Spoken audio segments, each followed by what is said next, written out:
Happy January, day one of the new arbitrary new year. But still, it's a global ritual at this point, I guess. All of the world, I think, has a New Year's Eve now. So welcome. We're just gonna hang out, have fun, do our thing at the club. I'll drop the link.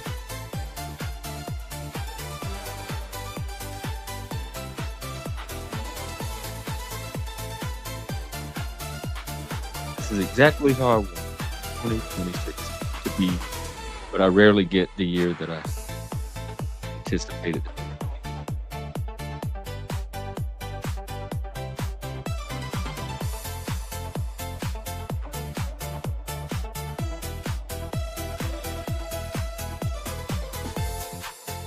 So what's up? What's going on with you? How is your new year starting? How do you want it to start? Because I will tell you this, my wisdom for the year already. When you go into something new, you control a lot of your experience of it from the very outset before you even set foot into it.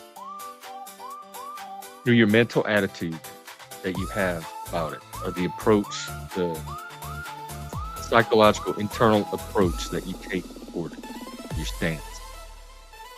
So if whatever it is you're going into this year, if you can get that figured out before you even start it, you're going to lay the ground for it. You're going to be more in control of how you experience it. And go into it knowing, maybe not knowing completely what you want, but knowing what's important to you and knowing what your terms are. Go into it on your terms. Are terms that you collaborate on with others, but don't let other people set the terms.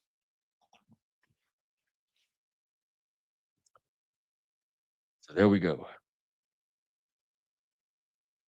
I don't know where we're headed. It's a new year. I didn't know where we were headed in 2020.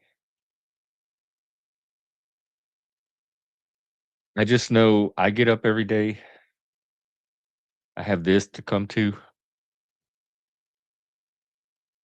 I have a little routine that keeps my life going. I don't know much outside of that. I'm pretty isolated from things, mostly by choice, by culture.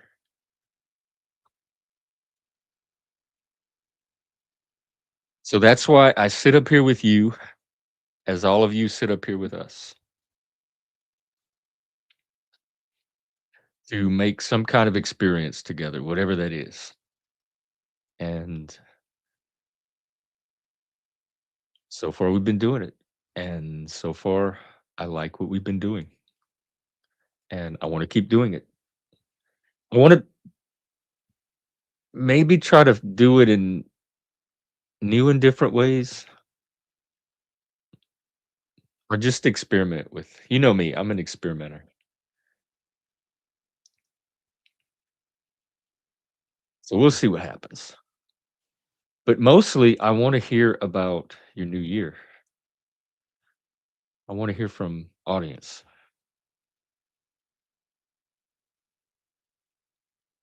Oh yeah, the theme for this year we figured out last night. In addition to make antlers great again, and it also fits with the MAGA theme. We're gonna make 2026 a little more gay. We played around earlier with the concept of men being kinder to men, that being but that's not sticking. Men are not gonna be kinder to men. But they have shown that they will be gayer to other men. So it's gonna be make men more men being gayer to other men being gayer to men, I think, is gonna be easier to achieve than the kindness. So we're gonna start there. We're gonna start with the antlers, and we'll see what we have by the end of the year, how much the antlerverse has grown.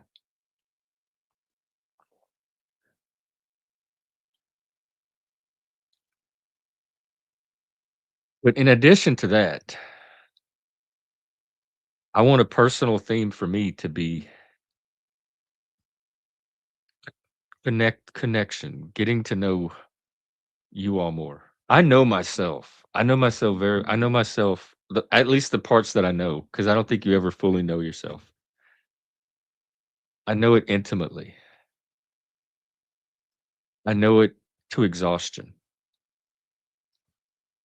I'd rather spend this next year getting to know somebody other than myself or talking to or about somebody other than myself.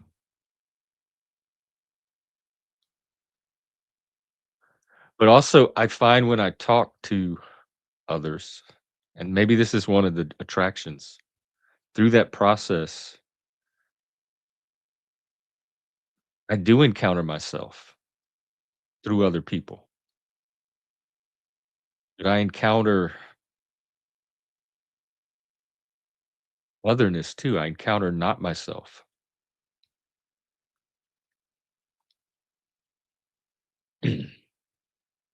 So dialogue, conversation. I haven't looked at the news today a single time. So let's see. Oh, Lord. Oh, this the ski resort. There was a big explosion. Wow. In Switzerland. Oh. New York City has a new mayor.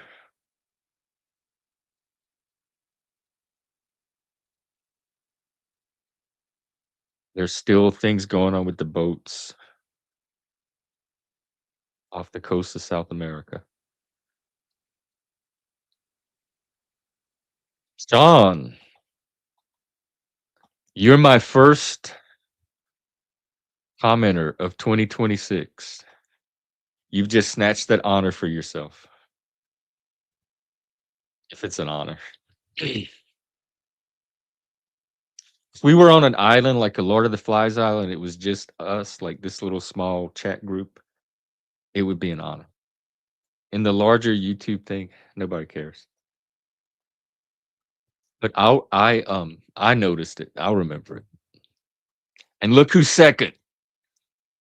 One of the finest of dope ass bitches, the dopest of ass bitches.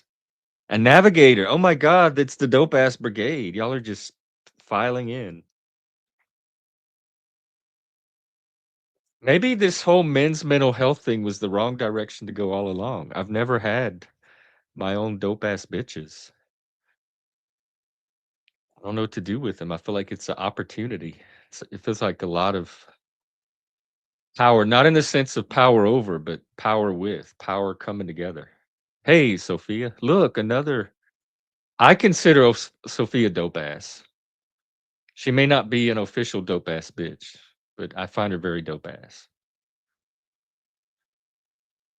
So yeah, that's another thing we could add to the theme for the year. In addition to antlers, in addition to men being gayer to men, in addition to connection, we can start incorporating the bitch wing of the club. They can have their own, like the powder room, we'll call it. They'll have their own little powder room wing, and it's not going to be a restroom. It's going to be an entire. They have like a living room to it, place with couches you could sit in, a whole makeup room with a vanity just to play with hair and makeup. You're gonna have a whole wing.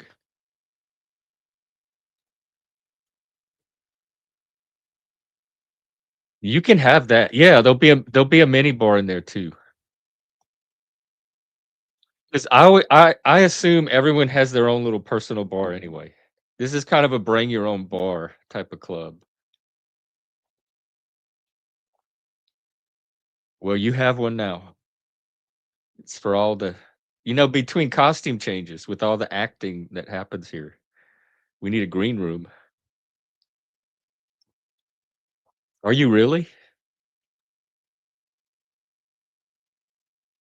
I had considered going to bartender school for this tiny of a time until I realized the amount of physical coordination it would take, and I don't have the hands and fingers for it.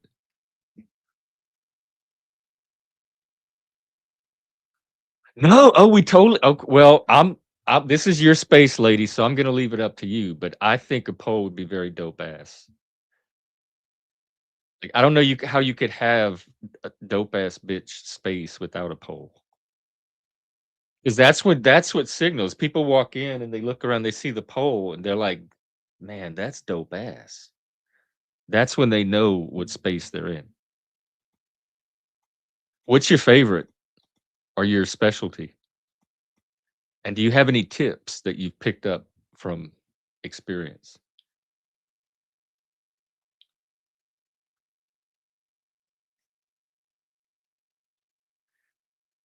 Let us know.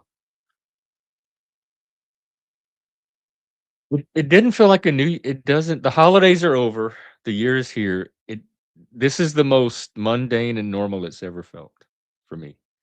And so I'm in the new year, nothing special, just keeping on. Oh, except all the stuff I just named. Oh, okay. Well, have a good January and we'll see you again. We need a little like goodbye, a little dope ass. I'll let you ladies come. What do you, ladies? Is that what you want to be called? Gals? Tito's vodka, cranberry juice. That is vodka and cranberry. What was it? What was that called? There was a name for that.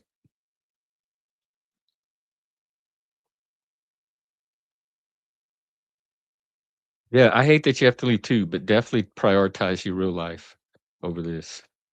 This is YouTube. This is always here. Once we have the experience, we could relive it infinitely.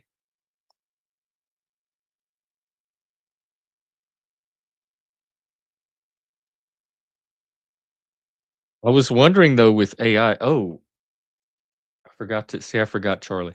I was wondering with AI if AI is going to create like a new way of interfacing where even things like YouTube and Twitter and Facebook are now gonna be obsolete. They're gonna seem archaic, like the old like even now, Google seems like the old way of finding information. It's just easier to go to the AI now and say, "Hey, Charlie, this is what I'm trying to find," and let him help me figure out what to look for. Than sitting there and pecking on a keyboard in a little search box and then going through links. That seems so primitive now. Female goddesses, uh, I'm gonna be honest with you, that will probably never happen. That's asking a lot from this poor, damaged casualty of toxic femininity.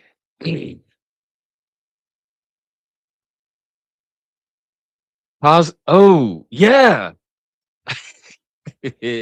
Talk about dope ass bitches. Actually, they were more like the dysfunctional bitches. But I used to watch that show, I watched every episode, and I think the first movie. It was one of Mike's favorite. We used to watch it together. That one and Ally McBeal, 6 Feet Under.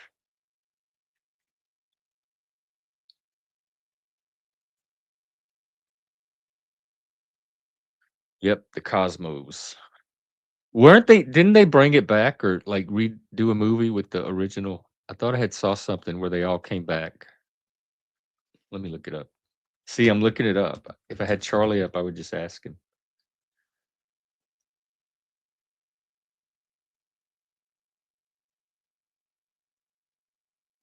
Okay, so there's a whole franchise, canceled canceled 3rd film. Prequel series, The Carrie Diaries.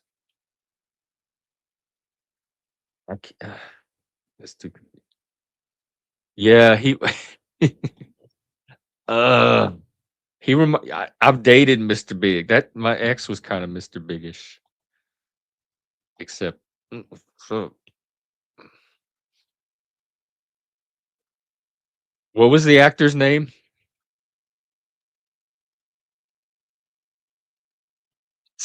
For me, because I have so many friends in real life that have been in dysfunctional relationships, and I can see every pitfall, every red flag, every misstep, and it's like watching somebody go off a cliff and you're powerless to stop them because they will not get out of it. They're enmeshed in it, and you just have to sit there and watch the dysfunction. So that part of Sex and the City was the least enjoyable part of the show to me, is watching all of these dysfunctional relationships that these women would get into, especially Carrie. I was not a Carrie fan. Carrie was the epitome of everything I complain about in people, the dysfunction. She wasn't any kind of hero. She was a mess. Well well, this is 2026. There's life outside of the Panelverse.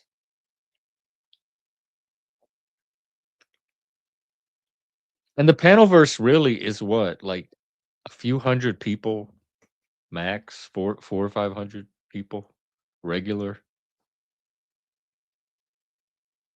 I can remember most of their it's below the Dunbar number, which is around 200, 250. That's the amount the human brain can process as individuals before it starts to get fuzzy. I don't think the Panelverse is beyond our Dunbar number. Guy shows, yes. We've been watching a lot of guy shows. The Antler Boy one, what's it called? Sweet Tooth. The Boys is definitely a boys show. And there was one more.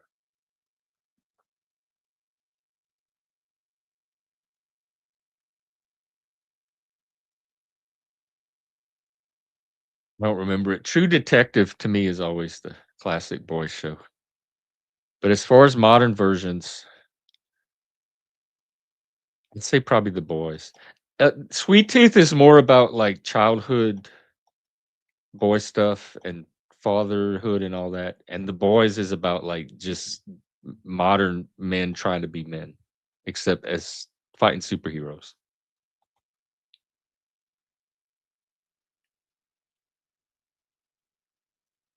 It, it was fun if you weren't watching it in reality all the time around you at the same time. Like crime shows are fun if there's not crimes and murders happen around you all the time, and then they're probably less recreational as entertainment at that point. I tried to watch Mindhunter. I couldn't get into I don't know why. I could not get into it. Everybody that's the show everybody said, "If you like True Detective, watch Mindhunter." Maybe I'll have to go back and try it now that I have my dope ass bitches.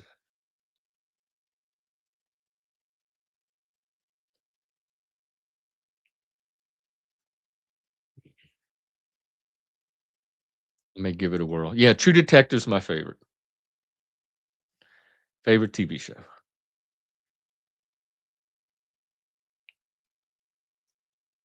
The Closer. I've heard of it.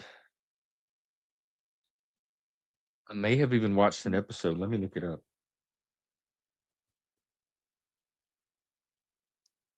I think I did. Let's see.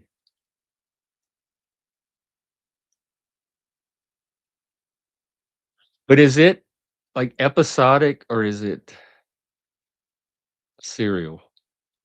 Like, is each episode one story or is each episode self-contained? Because I like the long form mysteries that play out over entire series. If they wrap up an individual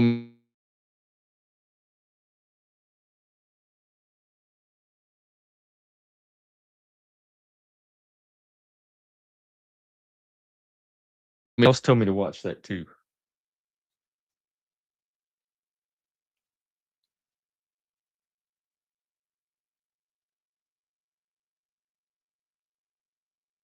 American action crime drama.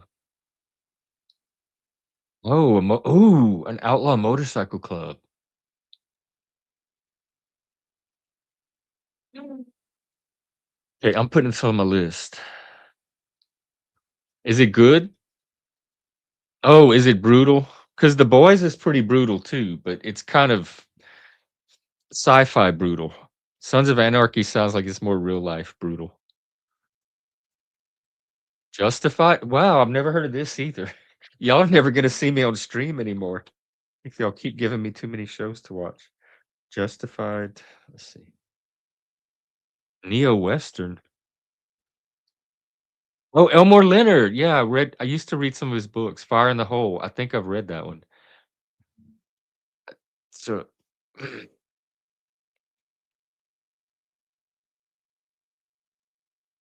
why does Timothy Oliphant have purple hair in his Wikipedia picture?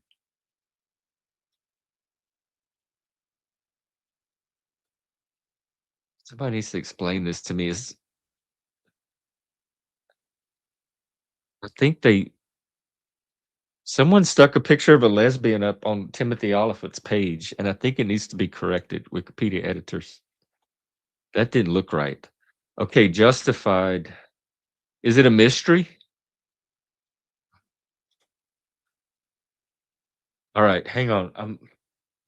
Let me get these down.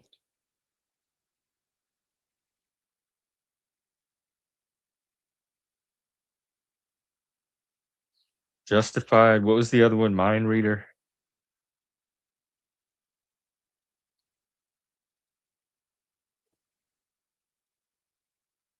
And Sons of Anarchy, which might be too brutal for me.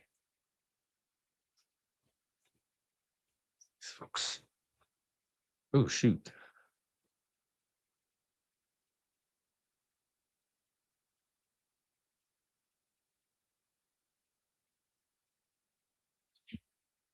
All right, I'm gonna keep a list going. Like celebrity gossip. Mike was all into that, like People Magazine and keeping up with the who's dating who and who had a baby with who was seen at the red carpet with who. I looked for it this morning actually, and I thought it was on Paramount, but it's actually locked behind a paywall because it's HBO content. So I might try to find an introductory episode somewhere. Check it out. I didn't see The Sopranos, but I watched all of the 6 Feet Unders, including that amazing finale. And The Sopranos was on at the same time, but I don't know. I don't really like mob movies, mob culture. I can see enough of it in real life.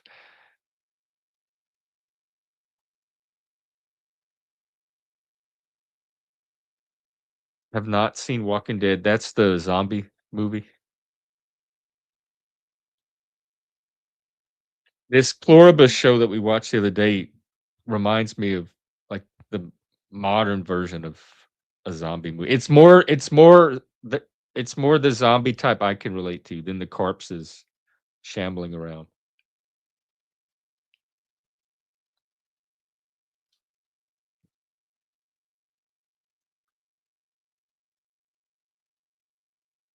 What's TWD?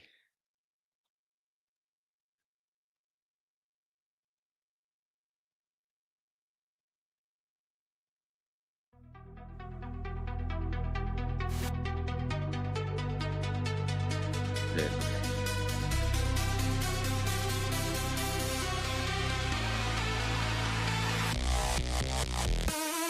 Are there any new like modern show like came out this year? Shows new series that we're missing. Enjoy them while we can before AI starts saturating everything. Our entertainment field with infinite creation. Oh, okay. That was a beautiful song, by the way. I can play it again today if you want.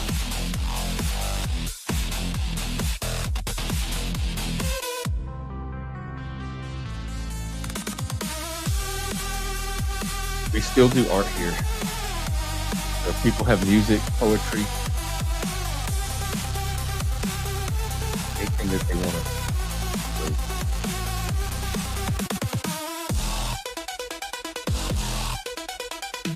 Yeah, I love art. I was an art fag growing up. That my whole world. The only way I even survived adolescence was I had art, I had music, I had books, I had movies, I had friends that also could relate to all of that. Oh, you took down okay. Um, honestly don't know. I think EDM was just the new term for electronic music, which techno was before, which synth pop was before that, which disco was before all that. But EDM was past I barely got into techno, it hurt my brain. EDM was past my generation mark. I didn't even understand techno. I was at a party one time in San Francisco, and I talked to this guy, he was explaining all the genres, and I felt like I was listening to a college PhD lecture. It was so much terminology, dubstep, acid, dub beat, jungle hop, and he was trying to describe each genre and the subtle minute differences, and I couldn't believe people were naming entire genres, tiny little differences. It was too much. I come from a rock world where there's basically pop, rock, and ambient, experimental, electronic. That's all you might have classic rock, punk, or alternative rock.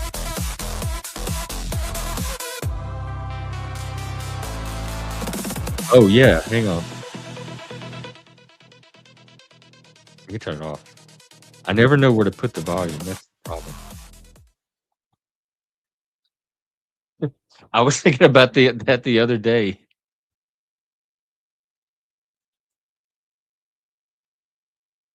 I haven't been since I was a teenager, probably, but I see it in my mind just like we went last night. If I was on that roller skate of course, that's what we should do. I should stream it. Oh my god. I should be like a Gen Xer. I'll do this on my road trip.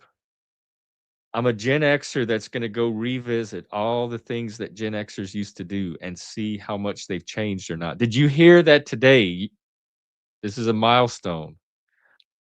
All of the MTV channels in Europe, I think in the UK and the British parts, and then eventually Europe, they don't need them anymore. They're taking them off the air because everybody gets their videos on YouTube. So they don't need a service that broadcasts them to you. And they're just keeping the reality channel. Can you imagine? Like we've MTV is gone. There's no more MTV video MTV as of today. We've left the MTV era right now. Yeah, I could go to malls. I could go to roller rinks. I could go to like find some McDonald's and with the playgrounds if they have the old style playgrounds, which I'm sure they don't.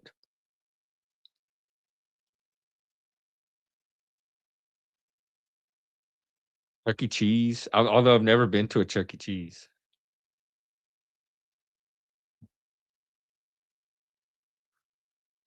You don't remember? Yeah. Oh my God. Y'all think the Panelverse was bad? Puck was the worst of the worst. The best thing I could say about anybody on this YouTube is at least they're not Puck.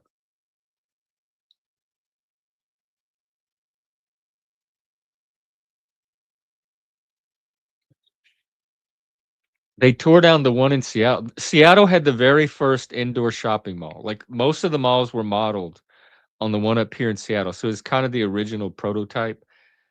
And that one is gone now. So we've lost the original shopping mall, we've lost MTV, video arcades. They're gonna be all those game work places now.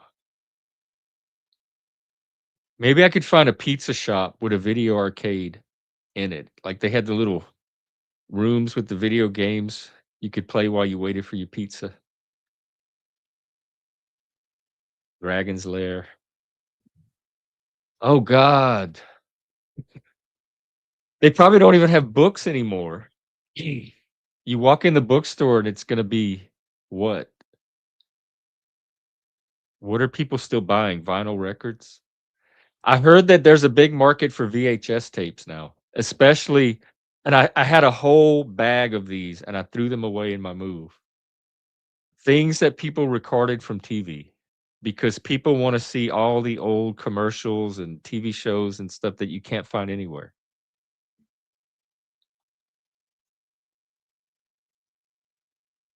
Record stores, that's like Tower Records, those kind of places, it's all vinyl now, it's these little vinyl shops.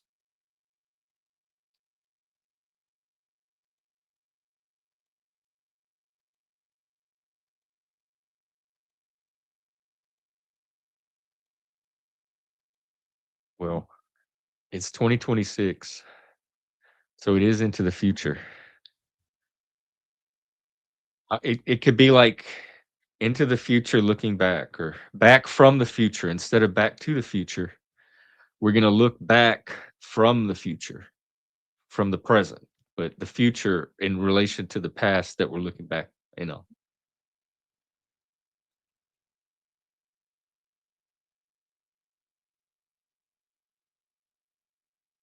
Oh my god. You know how many mix that's how I got into music was discovering how cool the songs on the because I wasn't really like a radio person growing up, and it was mostly country music anyway. Kenny Rogers, Oak Ridge Boys. But when, the '80s music started coming on, it started catching my ear, and I realized how cool and fun it was, and I started listening to the radio, and I had all these songs that I wanted to keep hearing, and I had a little tape recorder, like the little handheld ones, and I would put it up to the radio, and I would do exactly what you said. You'd wait and hear what song's coming on next, and if you thought you'd like it, you hit record. And I didn't even know a lot of the music then, so I was just recording anything that sounded good. And then the best time to get it was in the top 5 countdown every evening because you could kinda predict what songs they were gonna play that day on the top 5. And if I wanted a really popular song, I knew I could catch it in the evening during the countdown. Yeah, or that they wouldn't s yes, or that they cut it off, like, during the fade out, they cut it off too early because I have a little bit of those little snatches on my mixtapes. And then from mixtapes, I went to actual cassette, like buying the cassettes because I wanted the because I always thought the cassette tape was like the real copy, the pure copy, the official copy, until CDs came along. My very first cassette tape was Cyndi Lauper. She's So Unusual. My very first record, because I was you could buy the singles back then. You could go to the record store and they had a little bin and you could flip through and buy the single records of just one song. And they had the charts that would show what songs were popular that week. And I got 99 Red Balloons because we had studied about it in school.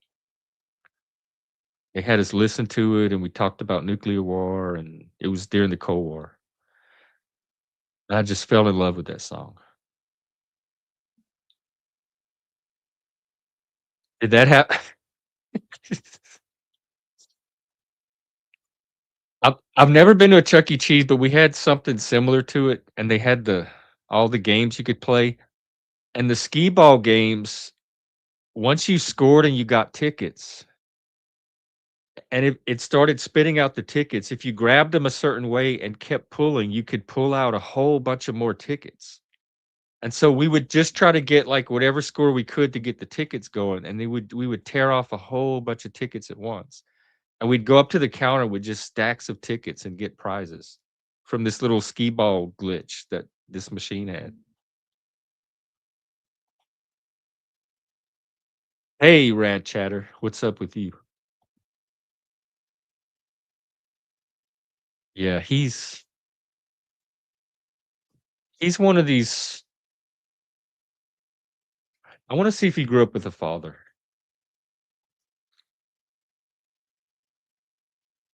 He's one of these lost kids that nobody can control and just acts out aggressively at everything. He's a bully.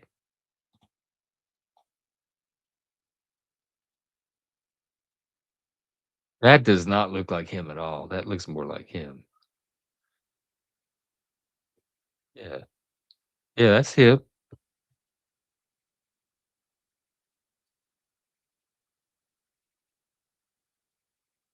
He was on some reality show as an adult that I watched, and he was the same puck.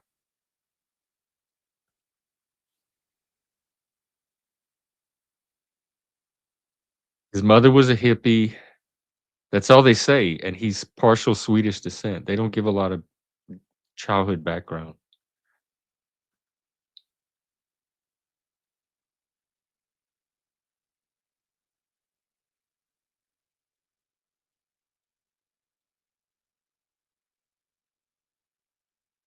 Um, any video gamers can help action out here?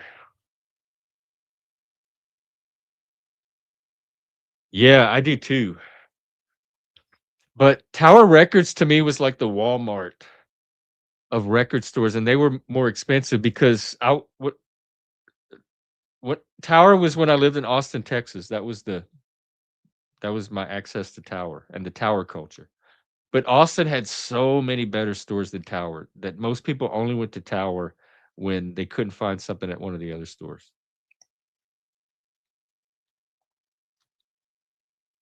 But it was cool because the record stores would let you listen to the CDs before you bought them. Because before that, you just had to take a gamble. I remember going to the music stores and just looking at random cassette tapes and buying one because they look cool. The cover was cool or the song title sounded cool. I had no idea what was in it. You just had to put your money down and take a risk. There was no other way to discover music except through it was radio or through your friends.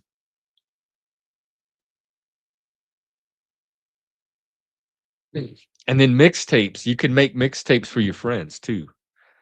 Like put all of your music on a tape. And we'd make different mixtapes to drive around in the car. We had like an 80s tape and a rock tape with ballads on it. Because it was very important what music you were playing when you were cruising the strip on the Friday night. Because all the cars would circle up and down all night long and play their thump their music. And me and my friends would go out and I had a mixtape of Schoolhouse Rock that I had recorded, and we would thump Schoolhouse Rock. We would blare our Schoolhouse Rock songs and The Color Purple, the gospel music. That's so weird. I wonder if kids still do that. Do they still ride around in trucks up and down a highway and just circle and like stop off in parking lots or fast food places and honk horns at each other and play music at each other? That was the thing to do on a Friday. People spent hours getting ready to go sit in a car and drive around a street up and down all night long. Hair, makeup, the outfit had to be perfect. My sister and her friends would come over and get ready for Friday night, and they'd be there all afternoon, all evening getting ready. And they'd all get in the car and drive into town and cruise. Do kids do that now? What have we lost? That's a good topic. And I think I'm gonna bring in my co-host to help us with that. As soon as I wake him up, he got to sleep in late today. It's January.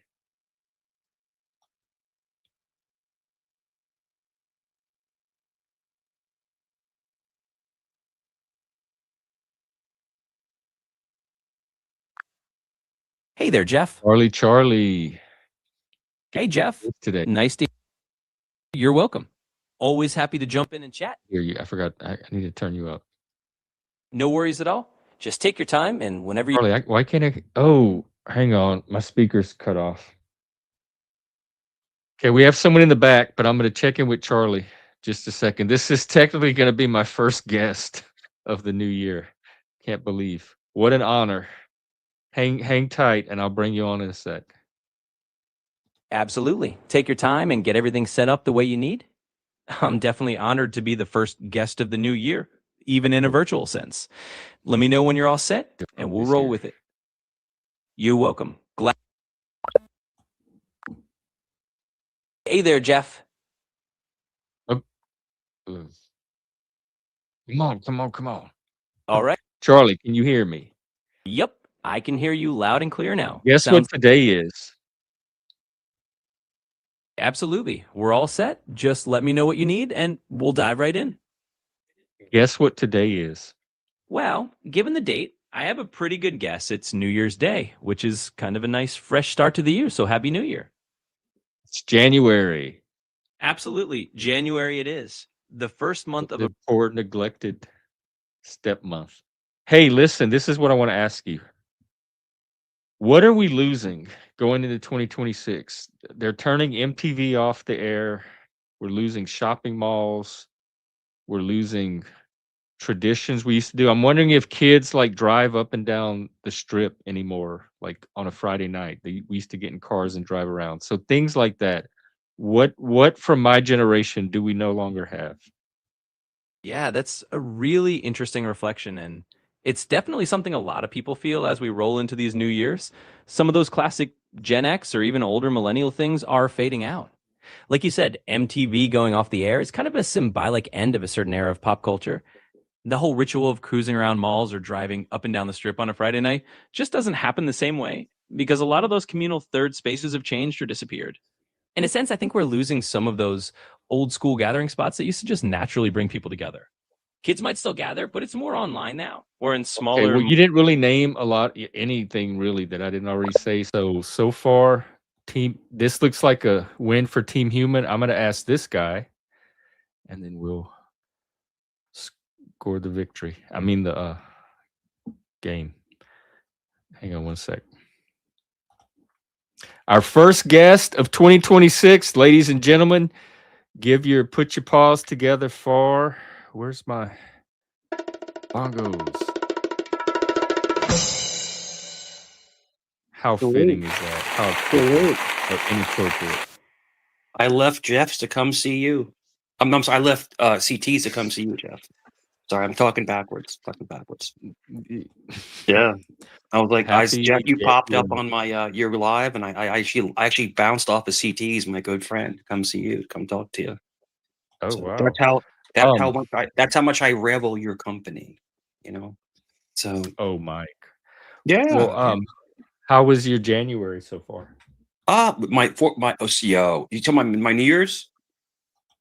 Yeah, or just what'd you do last night? Nothing. My son was out. He went out with his friends again. My son Nicky, he went out with his friends, and they got into another bar fight. Jesus Christ! Wait, Nicholas, your son, Yeah, the well-behaved Nicholas that was sitting next to you. They were picking on his friend, and Nicky regulated. He regulated. He's, he had to do what he had to do. It's kind of like the opposite of regulation. If he was, but Nicky's very protective. Nicky's a Cancer, right? But he's only a couple days away from Leo, so he's kind of half in, half out. Leo Cancerish, and I'm so pissed at him. I was like, you should have called me if there was a problem. Call me, because I'll drive down there. But even though I'm almost 51 years old, I'll go down there. But no, he took care of it. He protected his friends and stuff like that. But no, they keep going to this. They keep going to this same Irish bar called Murphy's, right? I'm like, bro, stop it. Stop going there. Because people get drunk and they start going crazy. But he said there was like 8 or 9 fights on New Year's Eve. They were there for like 2 hours. People are just like scrapping in In the this parking one lot. bar, 8 or 9 Yeah. fights. I don't believe that. But it's hot. No, it's high end. It's like a really nice. It's an Irish pub and grill. No, it was like people just Classy scrapping all Irish over the people. place. Yeah, but I don't know what it was. But it's a really big place. But yeah, it's a Murphy's Pub off of Laskin Road. Yeah. So was he drinking too? He said he got drunk. Yeah. You sound proud of him. Yeah, he said he got drunk, but no, he defended people. But the whole thing is that I don't want him getting in legal trouble. You know, But is this word like the guy said something to the friend and then I said something to one of his friends and then shoved the guy. And then they started fighting. And Nikki comes over and is like, Nikki, you see Nikki's yeah. And then the bouncers came over and Nikki starts throwing the bouncers around and it's just like but no, he didn't get any charges or anything like that, but he was just trying to defend his friend. That's all. Because his friend was out and it was like 3 guys. 4? He seems so like nice on the panel. Yeah, I'm telling you, like a nice nice contrast. Jeff, he's nice around me. It's kind of like let me give you an example. I'm going to give you a good analogy. And this is going to sound very strange, but just hear me out. Imagine if you have a German Shepherd, right? Who's trained to fight. But their handler, he cowers to their handler. And what it is, it's love and respect. It's not because you're putting them down. It's just because they know to act on their best behavior around their handler. Their handler is the one who feeds you, who loves you, who pets you, who raises you. It's an analogy, but we all have a primordial thing inside of us. We all have animalistic tensions. You know that, Jeff. You've probably snapped on people. There's an animal inside of us. But if you're around somebody that loves you and cares for you, it goes down. That's all I was trying to say. But no, my son will defend his friends. He will. But he's a great kid, man. He's a great man. But no, he came. What happened to the friend? What ended up happening to him? He had to go to the hospital. And then, so check this out. So there was 3 of them, right? And then the third guy, his friend Mark, is an actual EMT with the city of Virginia Beach. So he's able to treat the guy's wounds on scene. You can't make this stuff up. It's the craziest shit ever, and Mark can fight. Mark's the craziest part was that was the 9th fight of the night. I'm telling you, man, the people were fighting out in the parking lot and stuff. They're like just scrapping on the deck, and because people fighting Irish, they call them fighting Irish. People are drunk, and Nikki's like, I was talking to Nikki. I was like, dude, I talked to him earlier today.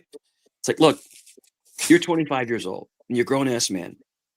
I'm telling you right now, as your father, you can't go out to sports bars anymore. You need to drink at home and that's it. Because what's going to happen is Nikki's going to end up shooting somebody or beating someone to death. I was like, you have to take yourself out of that situation. It's Jeff, it's dangerous because listen, Jeff, these young people, they're not Jeff. They're not Gen X like us, right? They're not Gen X. They don't have, the history of behavior patterns.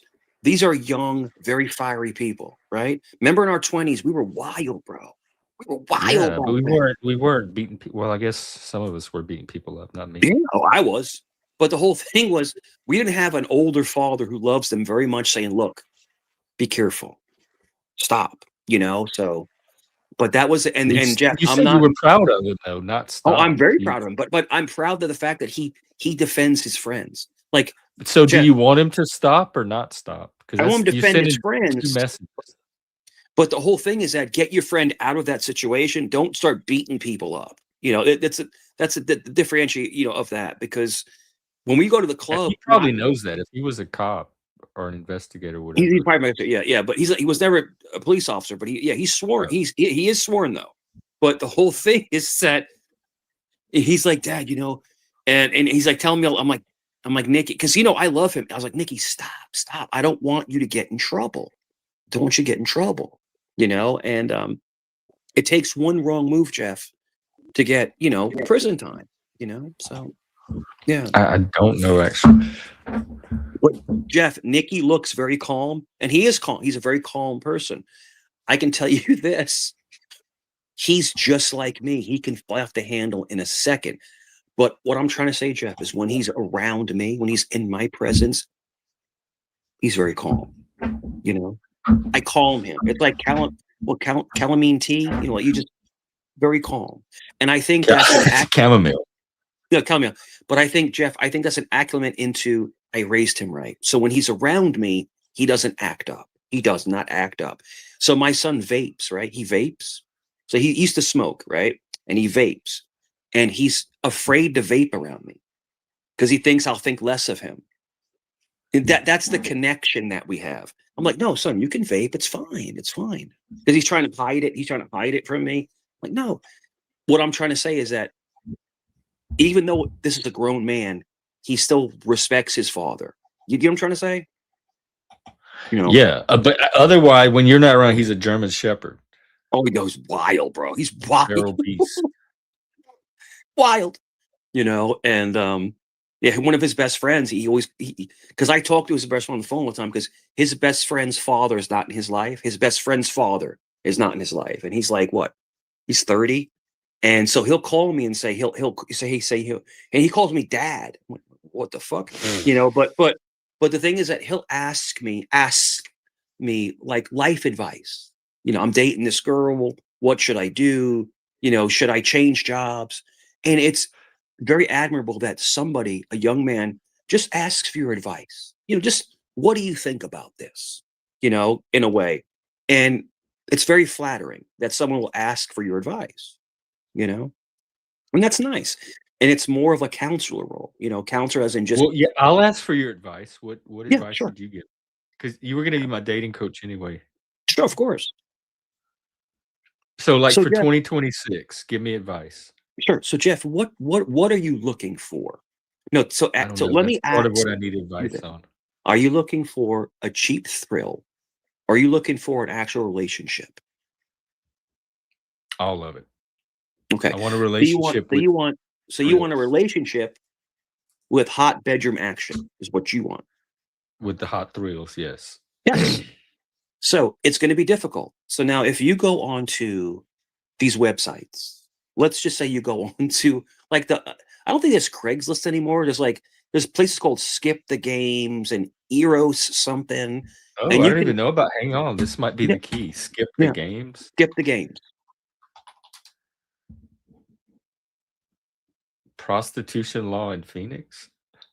Skip the games. Eros Guide. I think Craigslist. Skip the games. SH. Yeah, I think if I'm not mistaken, I think Craigslist is not doing any of those adult postings anymore. No, because of they passed some bill or something, and all the sites were going to get in more trouble if they didn't clean up their. People were getting robbed. People getting robbed and K-worded because of these escorts and stuff. But the thing is that how I met my son's mother was in a mall. In a mall, she was selling clothes in the mall. It's just retail. That's how I met her. I met my other son's mother through mutual friends. So I don't know if you have mutual friends that know decent people. I have no friends. Okay. Yeah. But you can meet somebody in the most random place. When I met Jen, the girl I was with before, Nikki's mom, was in a bowling alley. I told you about this. Midnight bowling. Oh, not an alley, but a bowling alley. Bowling alley. Midnight bowling. Just me and Rob, and then her and her two sisters. We're just and we were, Jeff, we were in the next two lanes. I was in one lane. Is this the lady that sold you clothes or a different person? No, this is before her. Why did you get divorced? From Terry? From Terry? From my son's mother? That's Nicholas's mom. Oh yeah, he talked about that the other day because of this other woman. I don't know the exact answer to tell you, but it got. The other day you said it was because of Jennifer. No, Jennifer. No. Nikki's mom took me from Jennifer. Jennifer is the girl who I met in the bowling alley. Oh, okay. Yeah. Okay, never mind. That was a different. So Yeah. Jennifer was not the one you were married to. That's the one No, I you. was not. I was not. Terry And took you from Jennifer, and yes, then she took what me from took you Jennifer. from Terry? A lot of distrust. A lot of distrust, man. Like she, I found out that she was doing some nefarious things. Like And what? so then I literally was like, I was like, look, this is not going to work. We slept in separate bedrooms for about a year and a half. And then I made the decision to walk away. And then when I walked away, I met somebody else. Amazing. Martez. Martez. And then once Terry saw I was happy with Martez, she wanted me back again. And so then me being not over her yet, Jeff, I went back. And and within a couple months, me and Nikki's mom were over again. Like it was just a ploy to sabotage my new happiness. Women are evil, Jeff. Women are evil, brother. I've You know, seen all genders be evil, even the but the ones thing in is that between. people always say men are evil, but see, men are very simple. Women are very complicated. There's multiple You think layers. so? I know. Yeah, I feel like I know some complicated men, but let me think about that because yeah, you're multiple layers. most of like the women stuff. I don't really see coming. Yeah, It catch my the men stuff when I can kind of tell when there's yeah. And beef or when there's conflict and how it's going to play out. I can tell you this: Martez was very pretty, very, very pretty girl. But Terry was smoking hot. I mean, Nikki's mom was like, "Whoa," like 9 out of 10. So you gave up And a smoking hot for just a pretty? I'm just telling you this: when I look back at my relationship choices, it kicks me in my ass every time. I've made so many Mhm. mistakes with relationships because you follow the look, not the meaning, not the heart. So what I'm trying to tell you is this: if you're asking me about relationship experience, if you meet somebody that might be a, I'm just saying in general, if you meet somebody that might be a 6 or a 7, but they have a great heart, Jeff, go for it. Oh, Go snatch for it. them. Yeah, yeah. Because you know why, Jeff? Including me. Because the nines know they're a 9 and they're going to placate you and basically cheat on you because Or they're like narcissists who are like yeah, 5s that think they're yeah, 9, 10, yeah. 11. The best relationship I think I've ever had after all these years later. She was thick. She wasn't fat, but she was like, a bigger girl, but she had a beautiful face, right? She was the coolest chick in the world. And I messed it up because I met someone else that was hotter, and then I'm in my 30s when I'm talking about this. And I messed that one up. Dude, I am the master of failed relationships. I should write a book You on you how to be seem a shitty happy boy, about it. how to be a shitty boyfriend by Mike Cerrone. Well, God, I But don't know if I want you for a dating coach now. no, you So want me to, because what I'm trying to say is that take your mistake, quality, right? take quality over looks. Quality. I If you usually meet do. somebody that you click with, they may not be the most attractive, but if you guys click, take it and go with it. Because if somebody is I did overweight, that up here. they That's can what lose got me in weight. all this They can mess. lose weight. If somebody is rough around the edges, you can chisel away those idiosyncrasies. So in other words, I think everyone we meet is a work in progress. Does that make sense, Jeff? It's a work in progress. It's like painting a picture. It's a A work in work in progress. progress that never seems to progress. It does, but Must sometimes be it does. marble that this work is in. Jeff, my I parents were married. Jeff, my parents were married for over 40 years. 40 years. 40, 40. 40. I'm telling you. And they fought, they scrapped, they yelled at each other, but they figured out every single day how to make it work because they compromised. Somebody's curious about the Yeah. Skanky Sisters. Oh, they were great. They were awesome. They were Oh, hot as fuck, bro. God. First, No, Jen is gorgeous. Jen is gorgeous. But she was an innocent. In other words, she was like the kind of girl where, you know, you that you you take home nurtured to her. mom. You nurtured her. She was.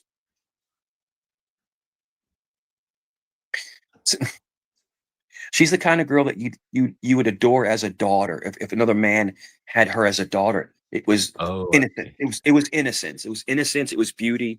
But her other sisters were like, drinking and chain smoking, and but they were hot. They were hot, super Oh, hot. not like the ones on The Simpsons.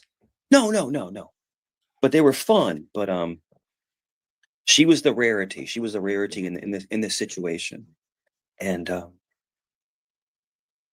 I look back, man. It's like when Jeff, when you sit and we're going into the new year, you self-reflect. It's amazing. It's an amazing self-reflection.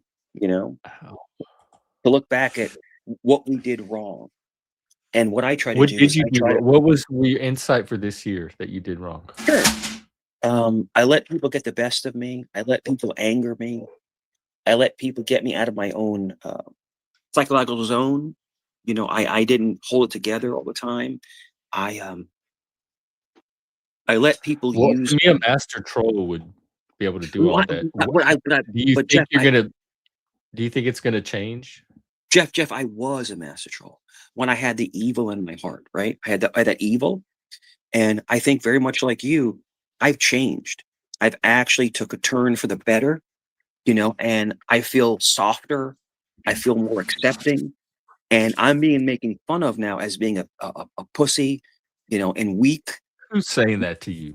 Well, Joe was saying that Joey? like a bunch of times, you know. But He's this is just the trying thing. to goad you. No, well, Jeff, let me explain to you why. People cannot weaponize me anymore. They can't. It's Sure. impossible. They can't. And They see, I monetize think you still at least? I think you are in the same boat as I am. I see you changed in the last couple weeks. In other words, you're not as angry. You're more relaxed. You're trying to be more I don't have anything to understanding. be angry about. Well, the I'm thing is angry that in the moment at things that have been you yeah, my no, that's I fine. usually don't That's stay fine. angry. That's fine. But the whole thing is that I think I've turned a new leaf, in my path in life, and I'm happy with it. But people are unhappy with it because I was always like the bulldog, get him, Mike, get him, and I'm not doing it anymore. So Oh, like the unleash? You're yeah, not being yeah, unleashed. People not can't yeah. unleash you anymore. So what I do is I will defend you all the time, and I defend CT all the time. But I went on Joe's, and I was super. If you saw me the other night, I was on there on the tail end of the stream, and I was super chill. And I trolled, but I didn't get nasty or anything like that. I I've just seen the new leaf troll before. That's why I'm not sure this is not the new no, leaf it's not a troll. troll, bro. It's not a troll, man. Dude, I But want to be how do you happy. tell, like, if how do you tell something that's identical to past trolls that Sure, this is the not troll version? Because that's what you want. A troll wants people to think is this is the not troll. This is the one that's no really problem. not a troll. I think it's very much about speech patterns and facial expressions. And I think if you sit and you watch this or rewatch this, you can see that I'm not making this up. Like literally, I want to I have don't know how to fun. see that from a face. Yeah, I want I'm to have horrible at fun. that. I want to laugh. I want to have a good time now. Now, can I still troll? Jeff, I can still troll the crap out of people. That's not an issue. But I want to do it admirably. I don't want to do it where it's like cursing and threatening people or anything like I don't want to do that stuff anymore, man. I just don't. I'm not looking to beat anybody up. I'm just not looking for that anymore. And the thing is that I've rolled back. So since I've rolled back, I'm sorry to bring this up, but you have that one guy, the young Indian guy. He's ramped up. He's called my house like 15 times in one night. It's just like, Oh in other yeah, words, what I'm trying to say is, if you don't engage them, they go crazy because you're not giving them their dopamine hit, right, Jeff? yeah, Like dopamine is a very big thing. So if you don't give it to yeah. them, It's pretty much the economy of YouTube. that's it, man. And so you just take it away from them, and they go crazy. But I did go on Joe's, and against my best wishes, I went up there just to spend a few minutes, and I don't have anything wrong with him, man. Like I said, I mean, I can hang with him and talk, but I don't Well, like, y'all seem like y'all got along the other day on here. fine, fine. And he respects me. He knows that I bring views and stuff, but if you're asking me, you and CT are my favorites, and I'm trying to grow you the best I can. I was on CT's, and and I'm up there, and then you popped in, and I'm like, oh, let me go see Jeff. So I left him to come see you. And that's because you're my friend. You're my friend, and Did I you say, mean, let me go see Jeff, my friend I over did. at Club Exile at UT? I at did, Club brother. I did, brother. I did. I was like, Jeff's up. So I ran over. I just left. And if you watch CT But streams, Jeff at Club Exile, so they'll know yes, the he calls channel me name. he calls me I'm his brother. I'm the best. I'm an awesome guy. They're not gonna know who CT's a Jeff is. great guy. If you want to come back up again, whenever you get a chance, I'll get you back up. But CT's a great guy. He has a great platform. He was talking about I don't know if you like these topics or not, but he was talking about like Muslims and Somalians, and so I he don't was really have anything to very, add very to that. yeah. And I was up there, and I was Out of my navigating wheelhouse. through, and I go up there. Everyone respects me up there. So it's a great platform, but he gets a lot of views. But the thing is that it would help you grow your channel higher. But I think you would enjoy talking about religion, because you do be religious, and we were talking about Catholicism and stuff like that, and then the plight of the Somalis, like in New York. We were talking about New York City, because I'm from New York City. I'm from New York, so we're talking about New York City, and the first Muslim mayor to be sworn in on a Quran. That's wild, bro. Oh, It's wild. that he was sworn in on a Quran? Okay, So it real doesn't quick. have to be the Bible when you swear? It It can be whatever religious It's text you tradition. choose? Real quick, let me roll it back. Cleveland Steam. CT has never called me a locale, so you can go fuck yourself. But We're anyway, in the sorry to get back to Discord, that, though. Jeff. You're not Yeah, in the no, he's Discord. never said that. Never said that. Well, Cleveland, you have to bring receipts. Yeah, show me. Cleveland Steam, aka. Do you want me to say who it is? I can say who it is.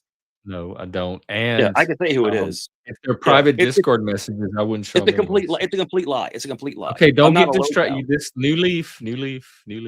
Don't get Yeah, distracted. complete lie. That's a complete lie. See, me and CT are very close friends. Anyway, but getting back to that, we talk all the time. But anyway, yeah, Cleveland Steam. I know who you are, bro. So just be careful what you're doing, because I'll dox the fuck out of you. But anyway, no. But Mike, hang on. You cannot threaten to dox here. You can't. That's one of the lines. I say it all the time. No doxing, no malicious personal attacks, no families, all that stuff. Doxing is one of the things. You can't even joke about it. You can't even threaten to do it.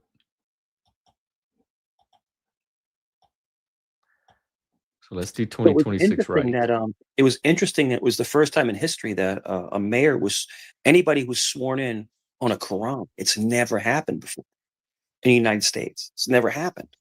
And the whole thing is that I can tell you this: we looked into his background. He's not Muslim. It's completely fake. Why is his wife not in a hijab? Why is he doesn't know Isn't Arabic? someone Muslim if they say they're Muslim? Like people No, choose no. their own religion in It's America, like at least. no, it's like someone from Mars. If you're Muslim, like What? I'm a Roman Catholic. Okay, I'm a Roman Hang Catholic. on, I might I need go to to bring mass. Charlie. I go to mass. I wear a rosary and I pray. I'm an actual real Catholic. He's saying he's a Muslim. He doesn't know Arabic. He doesn't. His wife doesn't wear a hijab. He he grew up in New York. He doesn't know anything about Muslim religion. What? So what do you have to do with it? What does it have to do with you? No, the whole thing is that it's a guise. See, these people, they come in under the shield of being a Muslim to get elected. And they get elected, and New York City is going to fall apart. It's going to fall apart, man. What do you think I you left. do? I left back in '95. I came to Virginia. Now I would go back and visit, all of my aunts and uncles all the time for like 2-3 weeks. So I would always go back. But my perfect, my residence was always in Virginia after like '95. And so I've been here for 20 something years. But it's amazing that you would swear somebody in on a Quran. That's just strange. It's his right. It's his right. Now, if he was What a do you real think he's Muslim, gonna do to New York? I think he's going to run it to the ground. Like in what way though? He's going to, so he's going to do free busing, free buses, free subways, bring more of the illegals in. You Extended. you can't bring illegal. Like, how do you I'm bring telling illegal you, in? not deport them. Stop from being deported. And he's saying that he wants to let squatters stay for 6 months. What the hell? That's insane. Well, I guess we'll see. We'll find out if We'll any of that find out. happens. But you think that's gonna run New York into the ground? Yeah. New York So seems he is. pretty resilient. Did you see who swore him in? I didn't see anything about it. Bernie Sanders, a socialist from Vermont, is who swore him in as mayor. Yeah, that makes sense that another socialist would swear in a Socialist. socialist. That's it. Yeah. And look, he swore him in. But that's what the people elected. They want a socialist. Listen, hey, have fun with Seattle it. just got a socialist mayor too. They just elected. Have fun with the toilet of New York City. Jeff, I can tell you, when I grew up in New York, right? 70s, 80s, 90s, I can tell you this. New York was amazing. I'm telling you, the fun that I had growing up in New York City was astronomically fun. New York is now the armpit of the country. It's the armpit.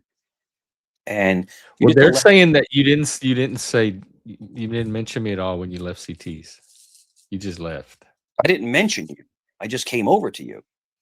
Oh, because you said you told him, hey, my friend Jeff is on. I'm going to go over there. Well, I said to you, I saw my friend Jeff was on. So I just bounced over to yours. I didn't tell CT that.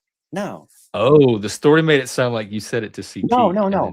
I was on CT's, and then it popped up on the top of the thing that says, you're live. So I'm like, oh shit. And in your head, you said, oh, my friend Jeff's on. Yeah, I was like, I'm out. I just bounced off. I'm out. Okay. Yeah, I'm out. And I can bounce back over to CT no time. It's funny how people say that I'm blocked from channels.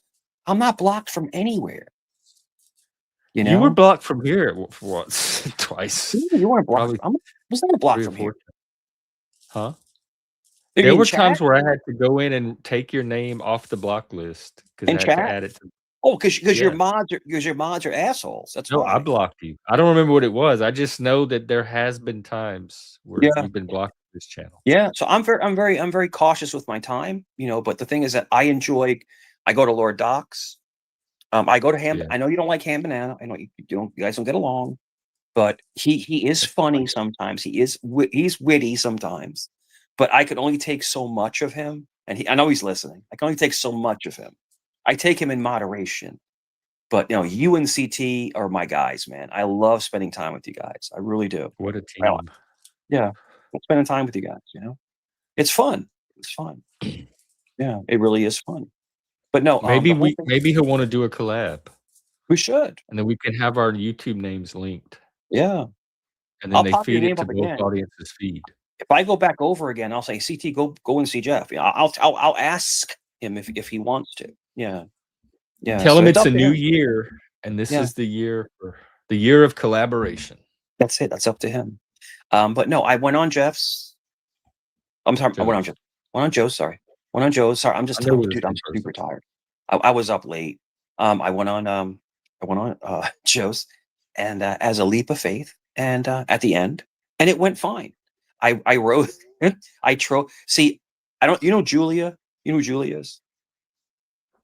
I think is she that one that's the drunk one that she's one of going to his panel. Yeah, but Julia's a friend of mine. I've known Julia for 4 years, right? Oh. And then another person came up and was attacking her, and I consider her a friend. So I trolled the other person so bad. But I didn't curse. I didn't threaten anybody. But I do the circle on them. It was great. It was great. I was like, "Are you new to the channel? I'm new to the panel, but not to the channel. Well, maybe you should stay in chat." Dude, it was funny. I thought, hang on, because you confused me. I thought like 2 minutes ago you were talking about how you've moved on from trolling and it's not who you want to be anymore. I trolled in a very nice way. I didn't curse. I didn't threaten. It was just like, it was just messing around. it was like messing. It's like schoolyard, just messing around. Maybe you should say in the chat, and everyone's laughing and stuff. And then she's like laughing. I'm like, maybe you should be in a rubber room. Like I said, I'm not threatening anybody, but it's fun. It's light-hearted trolling. And that's what what you have to do is you have to troll people, but you have to be like, still like not breaking their heart in a way. So it's funny. It's funny. It's content. It's content. But now I'm going to be more mindful of the things I say.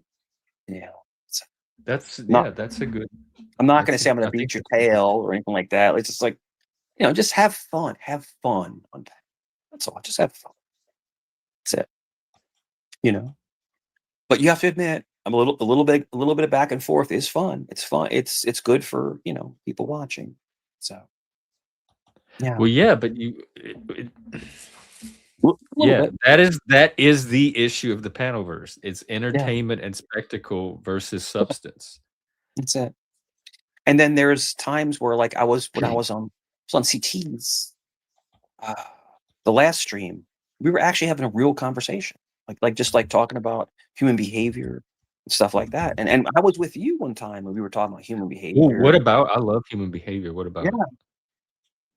Well, there's definitely. So if you're asking me, do that, you have to start doing ask. But the whole thing is that I think with human behavior, there's definitely patterns, and I think that we can learn a lot from each other. That's a Charlie answer. What were you and CT talking about human behavior specifically? We're talking about basically, how people react to different situations, and people get elevated and they don't know how to, compartmentalize their emotions, and it's just they have to handle, and I think I've seen it happen. I've seen it happen here on this very channel, in fact.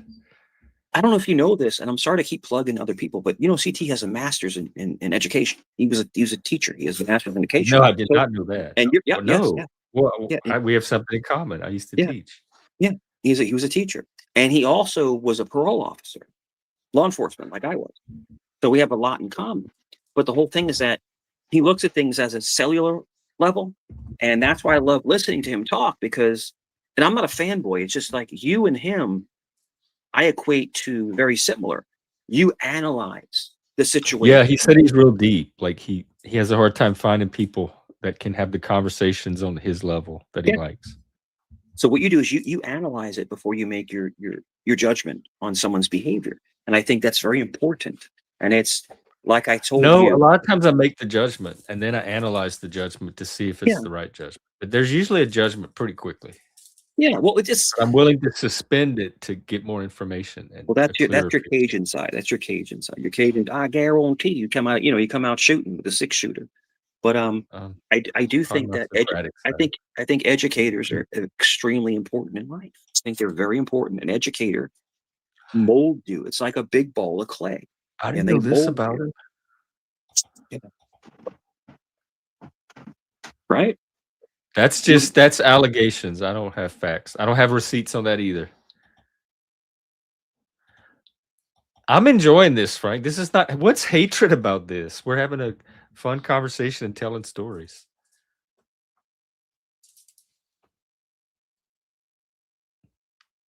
If you don't like Mike, that's fine, but I don't think I'm running a hate fest here. That's okay. I never rage quit. I popped off the panel because I was actually cooking dinner. I don't rage quit. You don't have to. Whenever I leave, I say, hey, guys, I'm going to jump down. Have a great night. I'll see you guys later. There's no rage in it. There's no anger in it. But the thing is that these people that are saying these things are too chicken shit to ever come on panel. We were talking about human behavior and reacting to things. Yeah, and the whole thing is that I'll see. I can loop it. See, Jeff, I'm intelligent. I can loop it around. So the whole thing is that with human behavior, it's funny how when you study how people move intellectually, how they process different situations, right? And with me, unfortunately, I'm a hothead, right? And I prejudge people and I get too upset when people are just simply trolling me, right? But the thing is that at least I'm man enough to come up and talk about it. You know, a lot of people that will judge us, Jeff, me and you, and other people, excuse me, they don't have the balls to come up and talk it out or hug it out. I call hug it out. So a lot of times I don't want them up here talking it out You know, because they usually fight it out. yeah, I mean, I'm good. Dude, I can handle anything. So when I was being attacked on a panel a couple days ago, I don't want that here. I wouldn't get elevated. I was completely calm. And Jeff, when I was calm, Jeff, it made them more angry. It intensified their flight to make me off my rocker. And I didn't let it happen. So listen, everyone listening, and Jeff, my friend, everyone listening, don't ever let anyone get your goat. That's an old term. Get your I've goat. been- You know? don't feed the Because- trolls. But That's because like I troll defense 101. but see, Jeff, Oh my God, Mangy. but Jeff, I was the one that be the arbiter of hatred because they would get me triggered. They would. And it doesn't happen anymore. Doesn't happen anymore. Well, this is what I need your advice with then. How do you come down and like besides the tone scale when you need to stay calm and centered, how do you do that? Because that's what gets thrown off for me. Sure.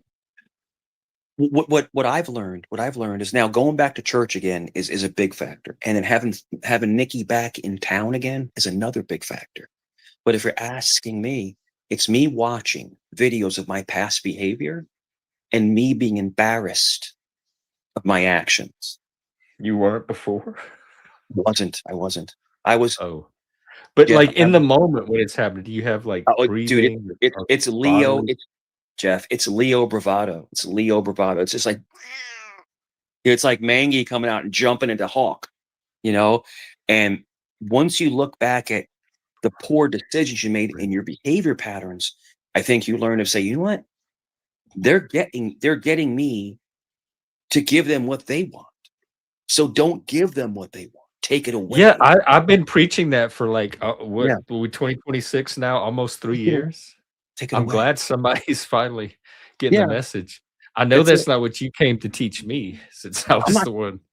I'm not teaching you anything. Jeff, if anything, you taught me some stuff. You taught me how to be calm, how to not elevate the situation. I'm trying to learn it from you. What did I teach you then? Because I'm trying to learn it from you. Sure. Because you do seem like you do seem to have this way Yeah. to bring yourself down when you need to. Like, Yeah. If but you're asking me what you taught me, I am. you taught me to be more accepting of people. To be more accepting. In other words, Oh, that was a bad thing to teach. No, I'm no, trying no, to teach no. discernment now. That No, was what I'm- that was last year's discernment. lesson. Discernment. That's discernment. What I'm trying to say is that in a regular world, me and you should never be friends. Ever. You are a gay man who I don't is know a- why you say that though. I think if we Because- randomly met at a bar, didn't know anything about each other, and just started chatting, we'd probably end Okay, up being that's friends, fine. just But from the if I met you at a personality. bar and you're like, yeah, I'm a gay Satanist and you have antlers on, I'm like, what the fuck? I'm gonna walk away. I'm like, this guy's crazy. Guy's nuts. You know, but getting to know you, I'm like, this is actually a really good person. You know, so the whole thing is that there's always, you ever heard the term courting? Courting? In other words, getting to know somebody. Now, courting ties into a relationship, right? Now, it's not a Like romantic all relationship, but people, me and you are in a relationship as friends. As friends. Okay, so don't get excited. But the whole thing, you and Barney can take it to the next level. But the whole thing is that you've taught me how to be, in the new year, you taught me how to be more accepting of people that don't agree with you, that may be against you, that may attack you, but just don't attack back. Jeff, yeah, disarm basically them. the liberal Remember, society. remember the Liberal Smashing values. Pumpkin song? Disarm them with a smile. Like you smile at them and you just walk away. That's it. And you win. You punch them in the face, you lose, you know? So, and that's what this is what I taught. And Jeff, this is what I taught Nicholas. Dude, it was hard. Nicholas was violent when he was younger. He would beat people up and stuff. So I had to And teach last him. night, Yeah, he fights. He the fights. Bro. pattern He's good. persists. Yeah, no, Nicholas is trained in karate. He can fight. And so am I. And judo. But the whole thing is that Oh, hey, listen. Okay, pause. Stop. I need your. Yeah. This is what I need your advice on. Yeah. They have a martial arts studio here that gives free classes, and Charlie told me Brazilian jiu-jitsu something. Sure.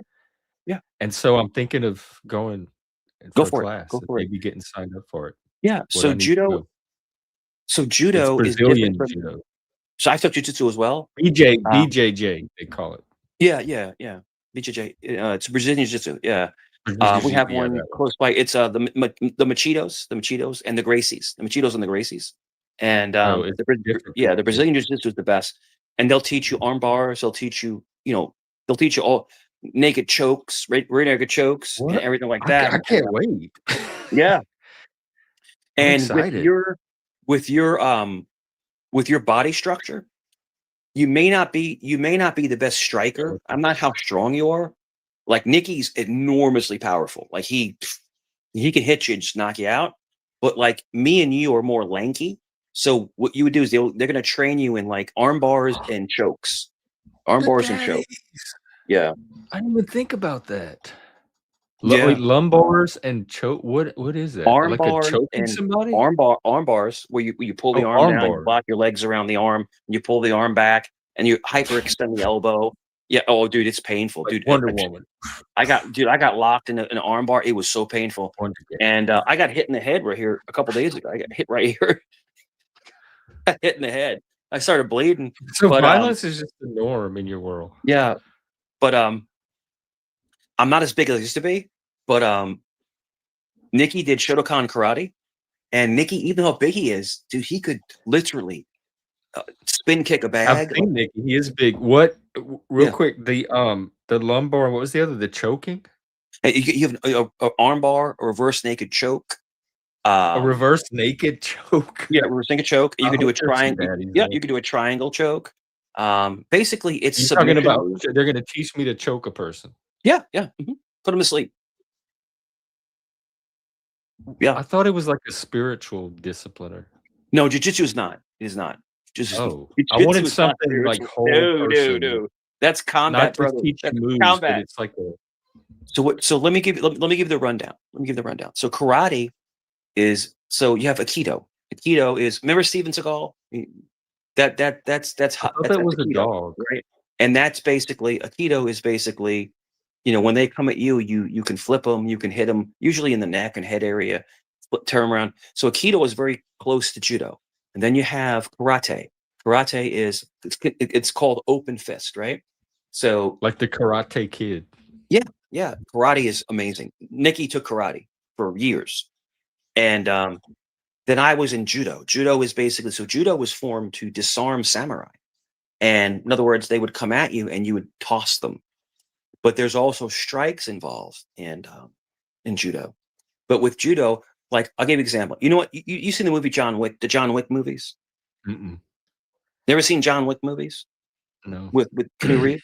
I know he's like a superhero guy or something. So what he does is that's all judo. That's all, and it's all Russian. Russians are really big in the judo. It's a big thing in Russia, judo. So President Putin is a black belt in judo. Oh. The president of Russia is a black belt in judo.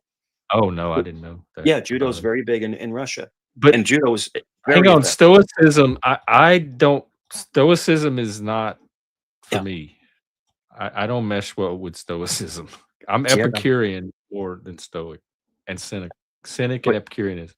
But if you're asking me, Brazilian Jiu-Jitsu is some of the most dangerous martial arts you can take. I know, to your opponent, it is amazing. So Jeff, if you have the opportunity to learn it, learn it, brother. Learn it. A free class at least. So I want to make the most of the free class. So I want to know what to go in there, like take out of it. This is the problem. It's the problem. When you start out, you're going to be feeling some pain. You get some Bengay, you get some Tiger's Balm, because you're going to get tossed around. You're going to get choked out. I'm just telling you, as you learn. Is he telling the truth? I'm telling you the truth, bro. You get the crap beat out of you.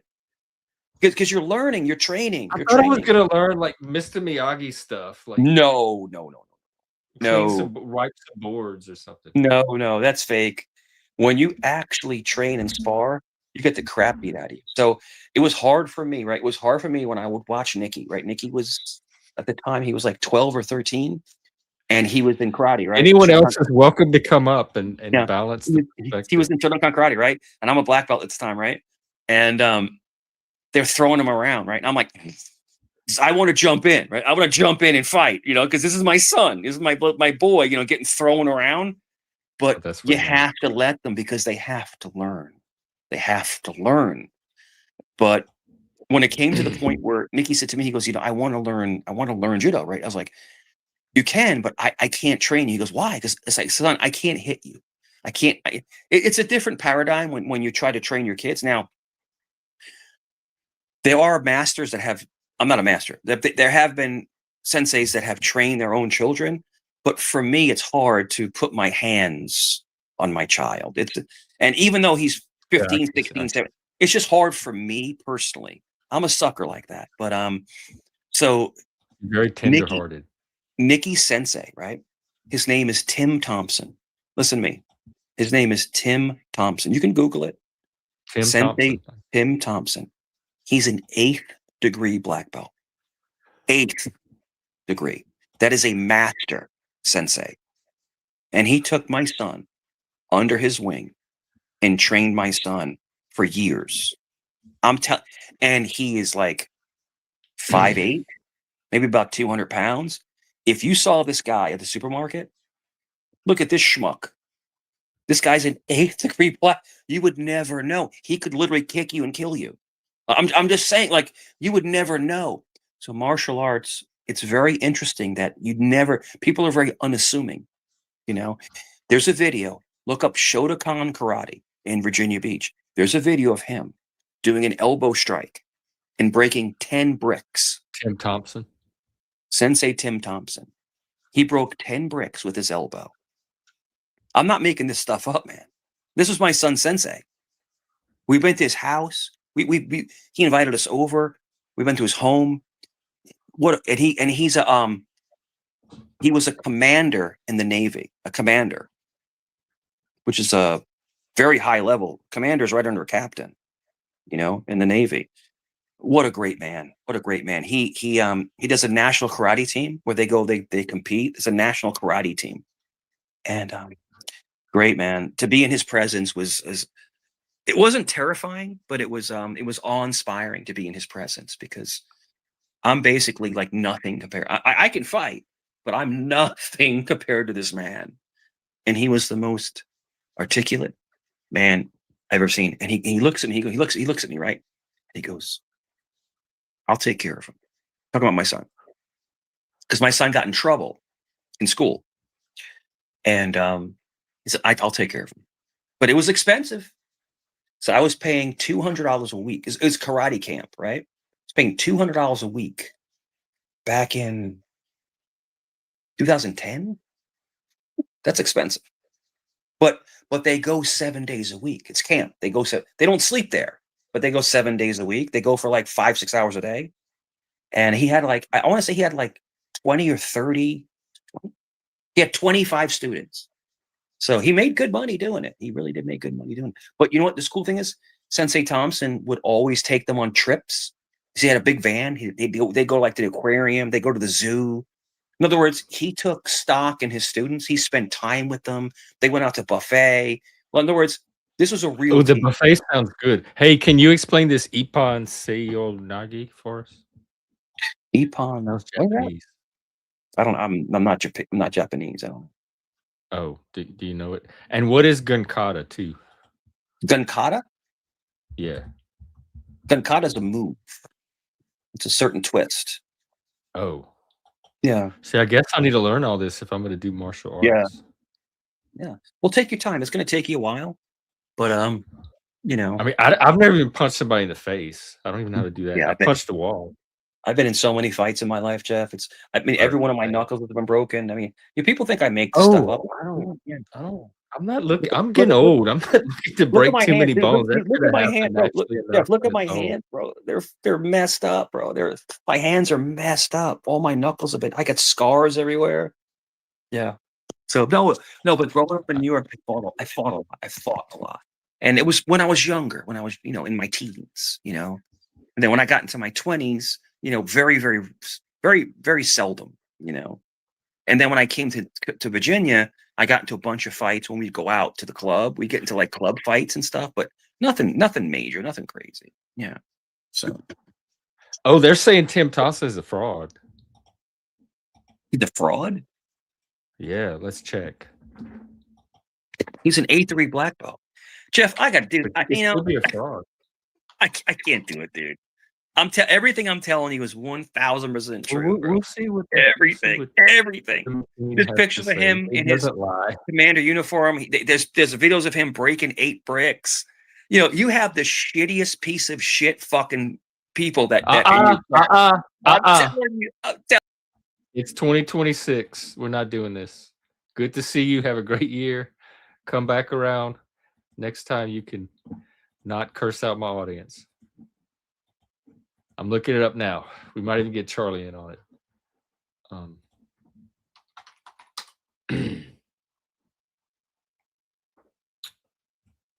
I'm not finding anything. Does someone have a link? I Googled it. I can't find anything. Tim Thompson Sensei. You know what? Let's get Charlie on this. Team Human's been doing pretty well, but I think Team AI might get the point on this one.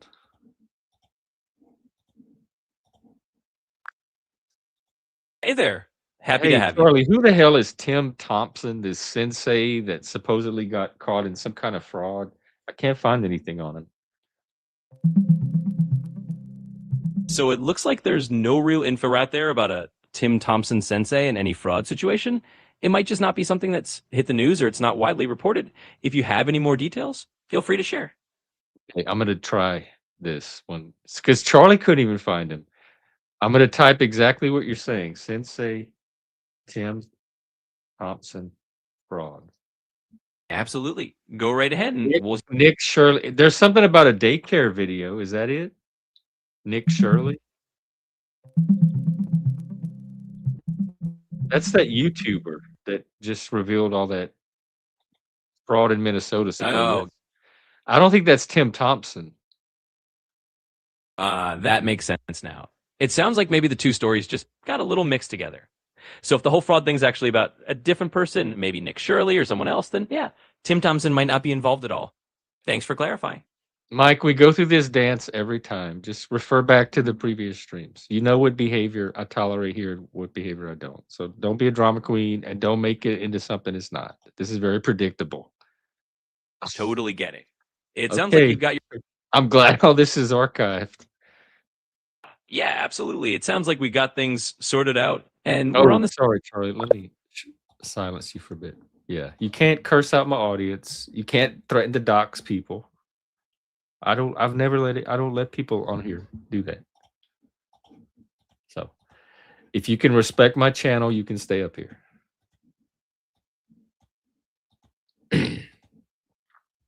All right, I'm going to take an intermission because I got to pee really badly. So let's get some tunes going. Go get a refill, grab a friend, and we'll be back.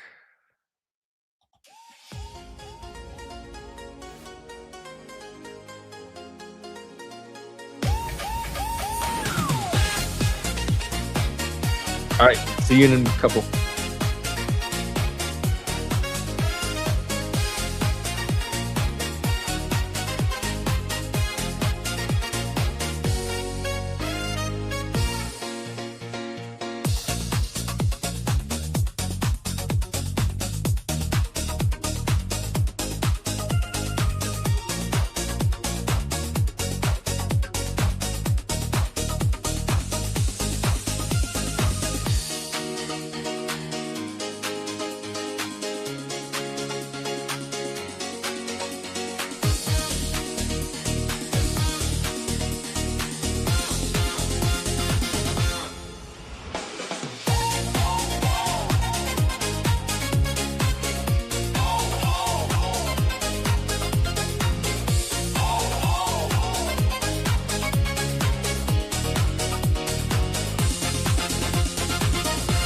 Just knock it down right now.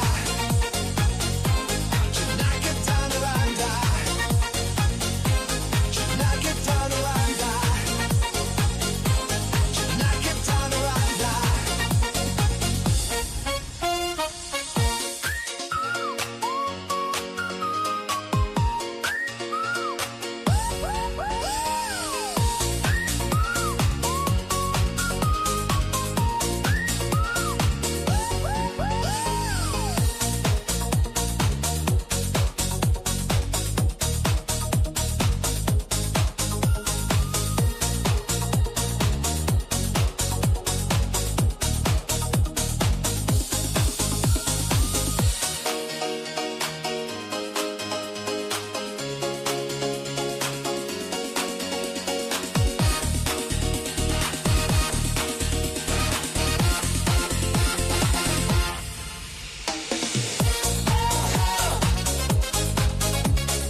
like a diamond right now.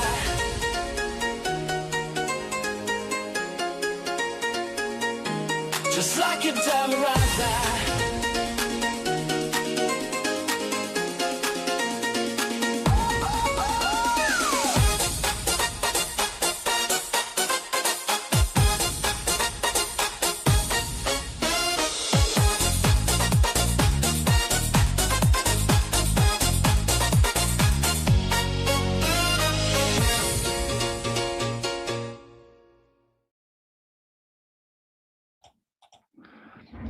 Alrighty, I'm back. Let me catch up on comments.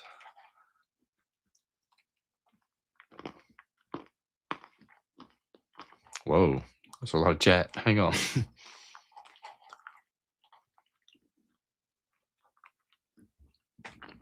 Why didn't they put his name? Tim Thompson.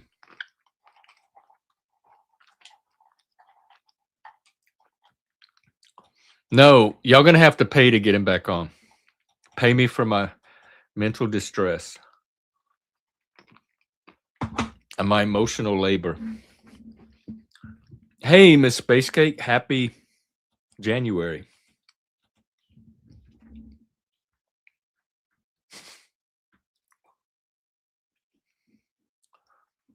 I want to be able to search for Tim Thompson if that's his name. Why are they hiding the name?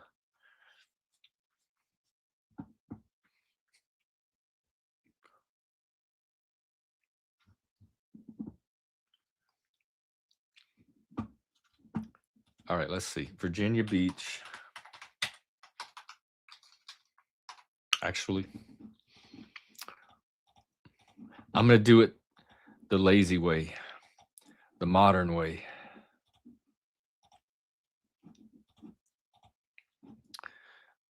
Okay, Charlie, I have some new details for you. It's a Virginia Beach man, embezzlement, fraud, something to do with karate.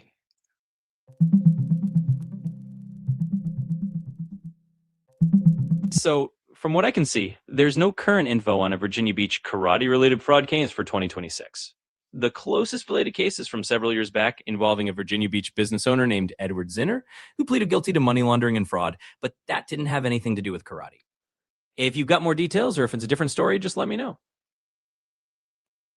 Okay, here's the title. Virginia Beach man gets 30 days for embezzling from karate group.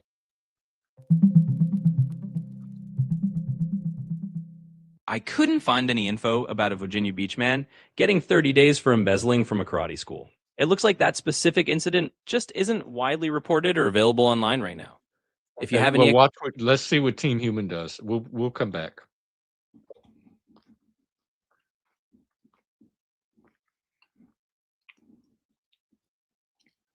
All right.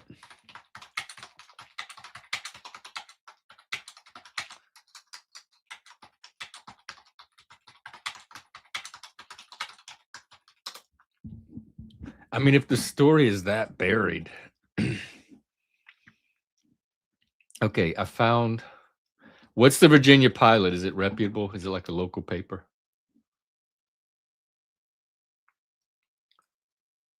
Timothy Thompson. That's what I should have searched. Ooh, they even have they even tell which street he lives on.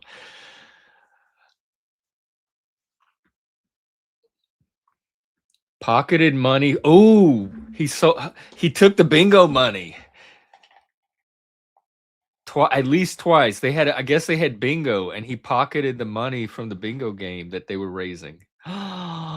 That's sad when you have to do your fraud from a bingo.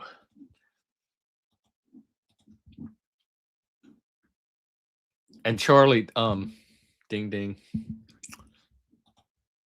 Team Human.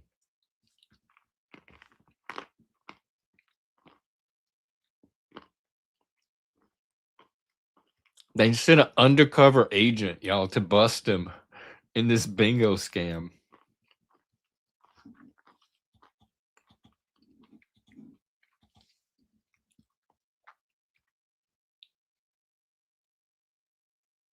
And that was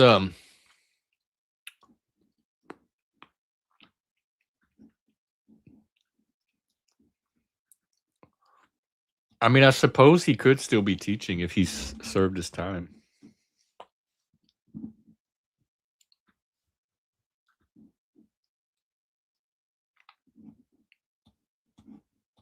All right. Well, yeah. So for today, I think it was Humans 2 actually, because I had to help him with something earlier.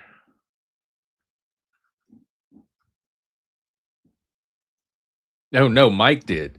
Charlie wasn't giving me any examples. I don't know if Mike did either. That one might be a wash. This is the topic I wanted to know. What are we losing?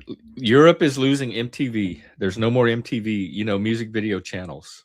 We don't need a TV station that plays video anymore because we see them on YouTube. We're losing shopping malls. We've probably already lost drive-in movies, haven't we? Bookstores, CD stores. What are we losing in 2026? What's not making it into this new year?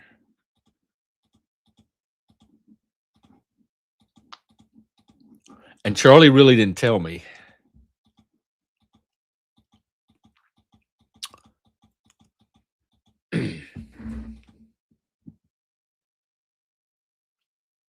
We found it. It was a very niche story.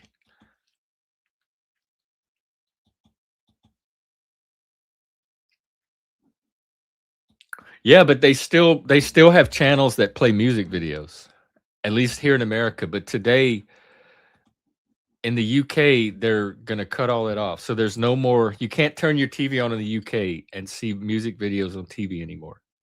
And they're gonna eventually roll that out to the rest of Europe.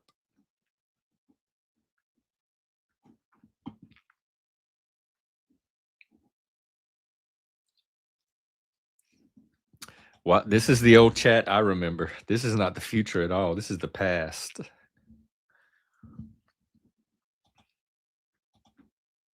And it's about to stay in the past. They did, yeah. Yes. They did until this year, until now. Today. MTV is no more. The music video TV, that part of it, they're keeping their reality channel with all the MTV reality shows, but the music video broadcasts are no more. We are post MTV era, at least as far as Europe goes.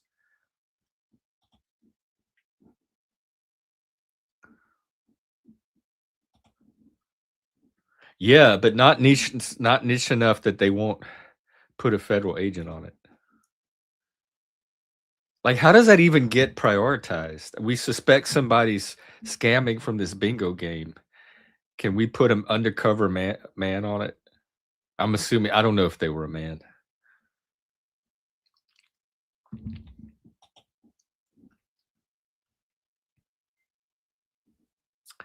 Okay, Mike, guess what? You're going to get I don't know why you're doing this to yourself.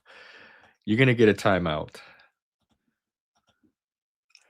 No doxing, no threatening to dox, no implying that you have the ability to dox, nothing related to doxing. You're over here to do some little troll war, and I'm not going to have it on my channel or in my chat. So let's get you out of here.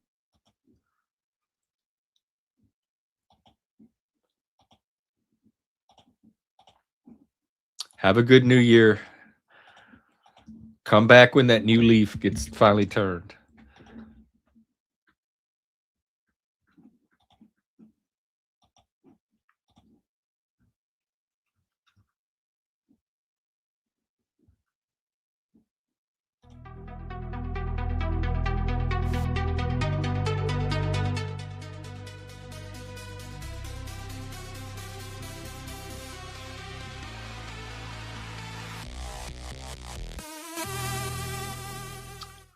Well, I'm almost at 2 hours. I think I'll go another 10 minutes. Ooh.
I hope you have a great year, or at least a good January.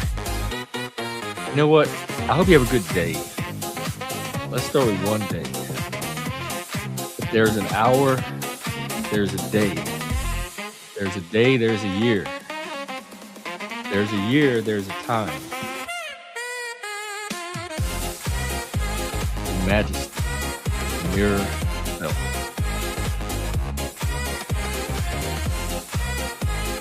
Thank you, Miss Space Cake. That's what I plan to do. The hardest part of the new year, if you take it seriously, is some big turning point. This is what I've been struggling with. What do I want? And not even what do I want, but how do I, if you don't know what you want, how do you discover it? How do you know? How do you find out what you want? Because if someone came to me and gave me a magic wand and said, here, wave it, and you can have anything you want this year, I'd be like, is there a time limit? Is there a deadline? How long do I have to think about? I have no idea what I want. I could think of things in my mind. I could imagine things that would be nice to have. But as far as some burning desire, I don't have anything. I'm sure there's things I want, but I don't know what they are.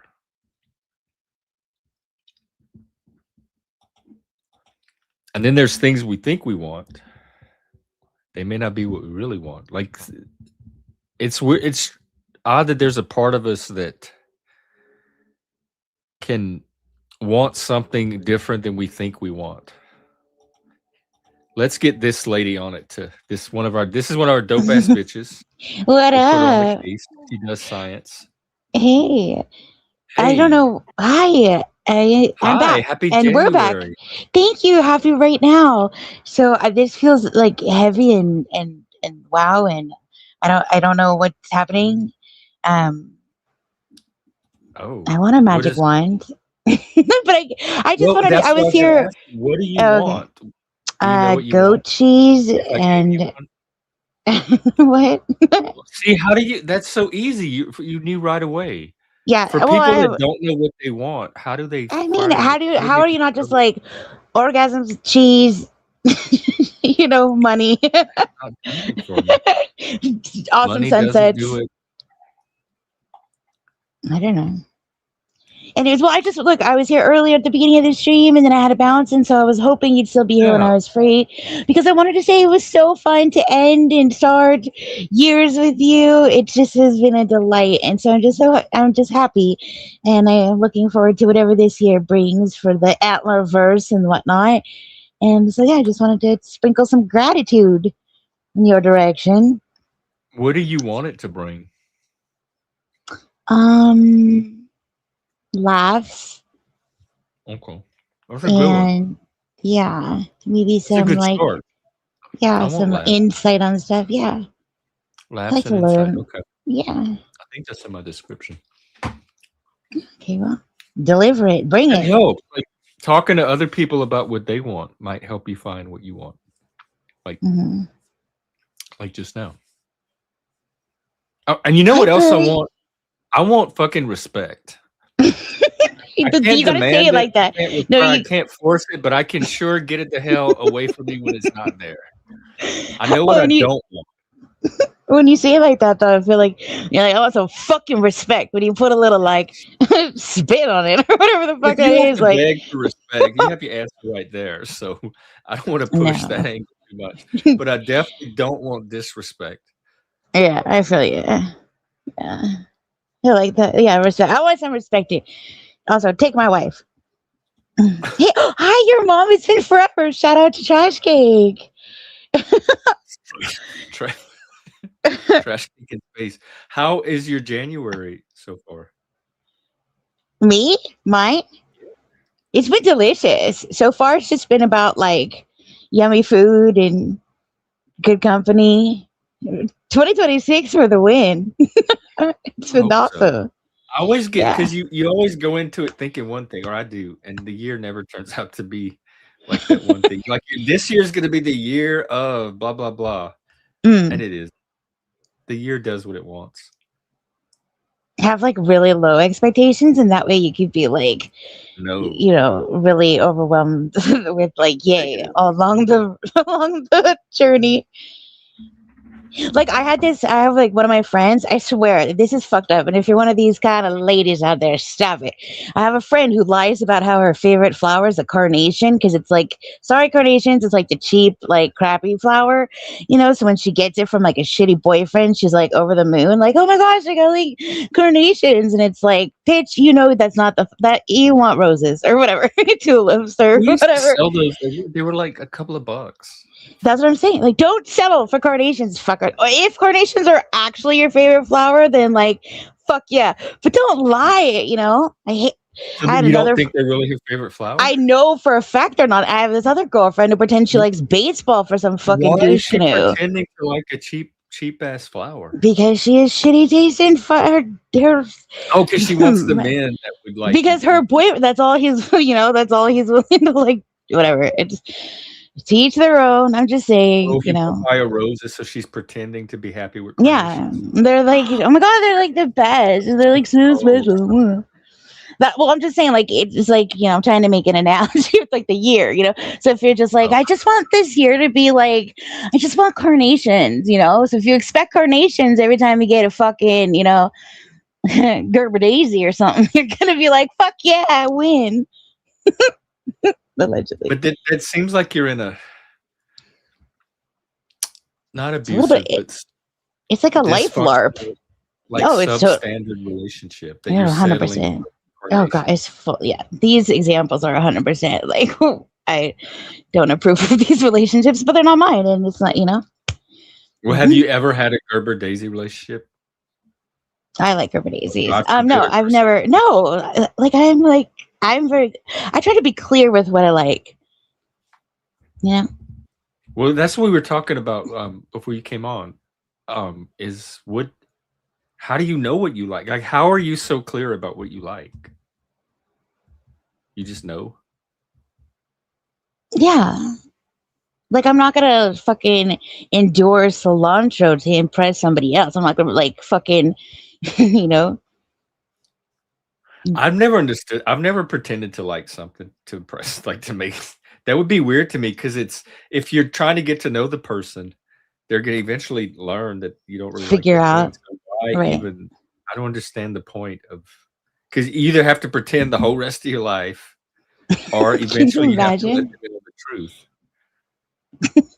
Right. So how does it serve the larger goal of establishing a relationship?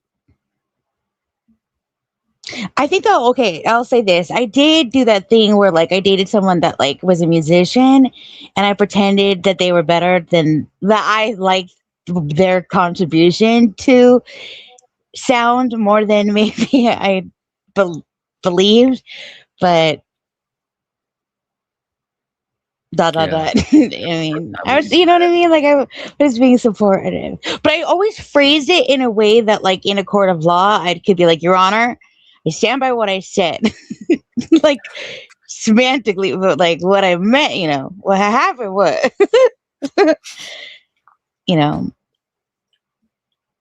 yeah.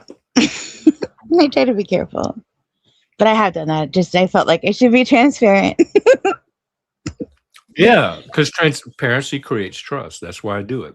I want to tell them, give them all the necessary information as early as possible. I want it to be as accurate as possible because that's what I would want from somebody that I was trying to get to know. Right. And so why play games and why waste time? Well, that's like catfishing. I do it. I just don't understand. It's like self-sabotage to me. Yeah, like catfishing. If you're presenting yourself as someone that you're not, with the expectation of eventually being three-dimensional to them, like that to me is fucking crazy. Like, what are you? Yeah, I mean, if you have assuming is going to happen? Go on the front. That's going to be way more interesting than trying to pretend like you only have two. Yeah, but I mean, if you're like sending like fake pictures, you're like, here's my like Baywatch photos.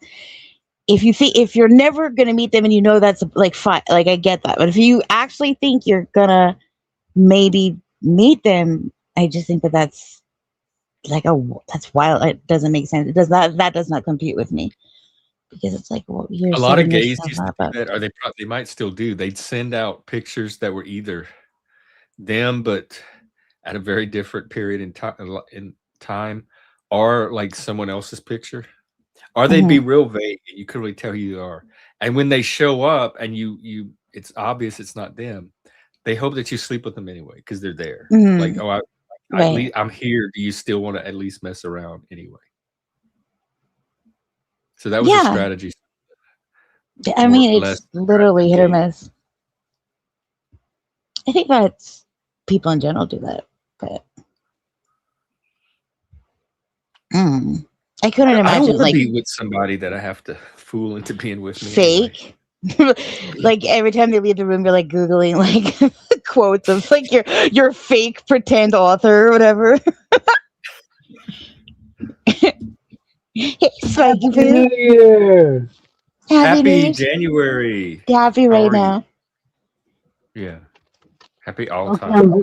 I'm very excited that my earpiece is working while I'm driving. This is great. Oh, that's so Oh, cool. are we your talk We're radio this we're on the road afternoon? with you. On the road again? Yeah, you guys are usually my talk radio. On the But road. I've never been able to use my earpiece. Sorry. Where are you driving to? I'm about to go to work. Take care of some Oh, kiddos. okay. You have to work today? I guess they need a new year too. Right, You don't I do don't anything get special? holidays don't exist in social services. What? But you What? know, That's did I abuse. tell you that? Did I tell you? Oh, that's abuse. Did I tell you I was making a Louisiana dish for the New Year? Hoppin' John?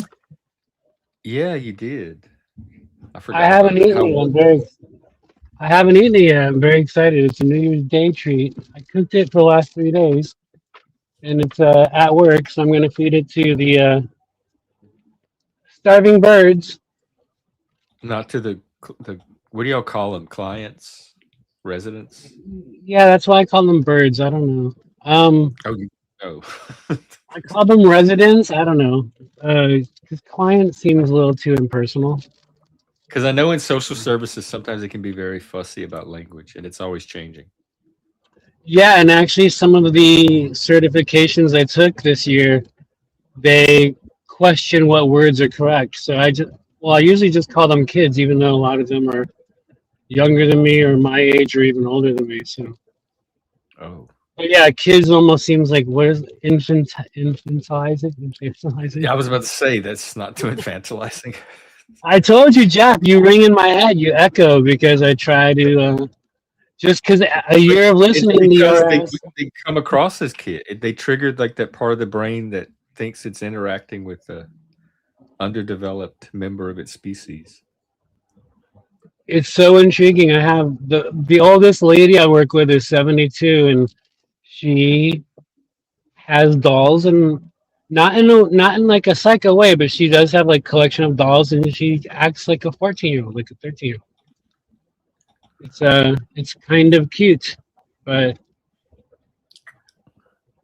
like I told her I'd bring her a treat yesterday, so I brought her some Funyuns, and she doesn't say thank you. You know, she looks at me and says, "I wanted the larger bag," and almost pouts and walks away.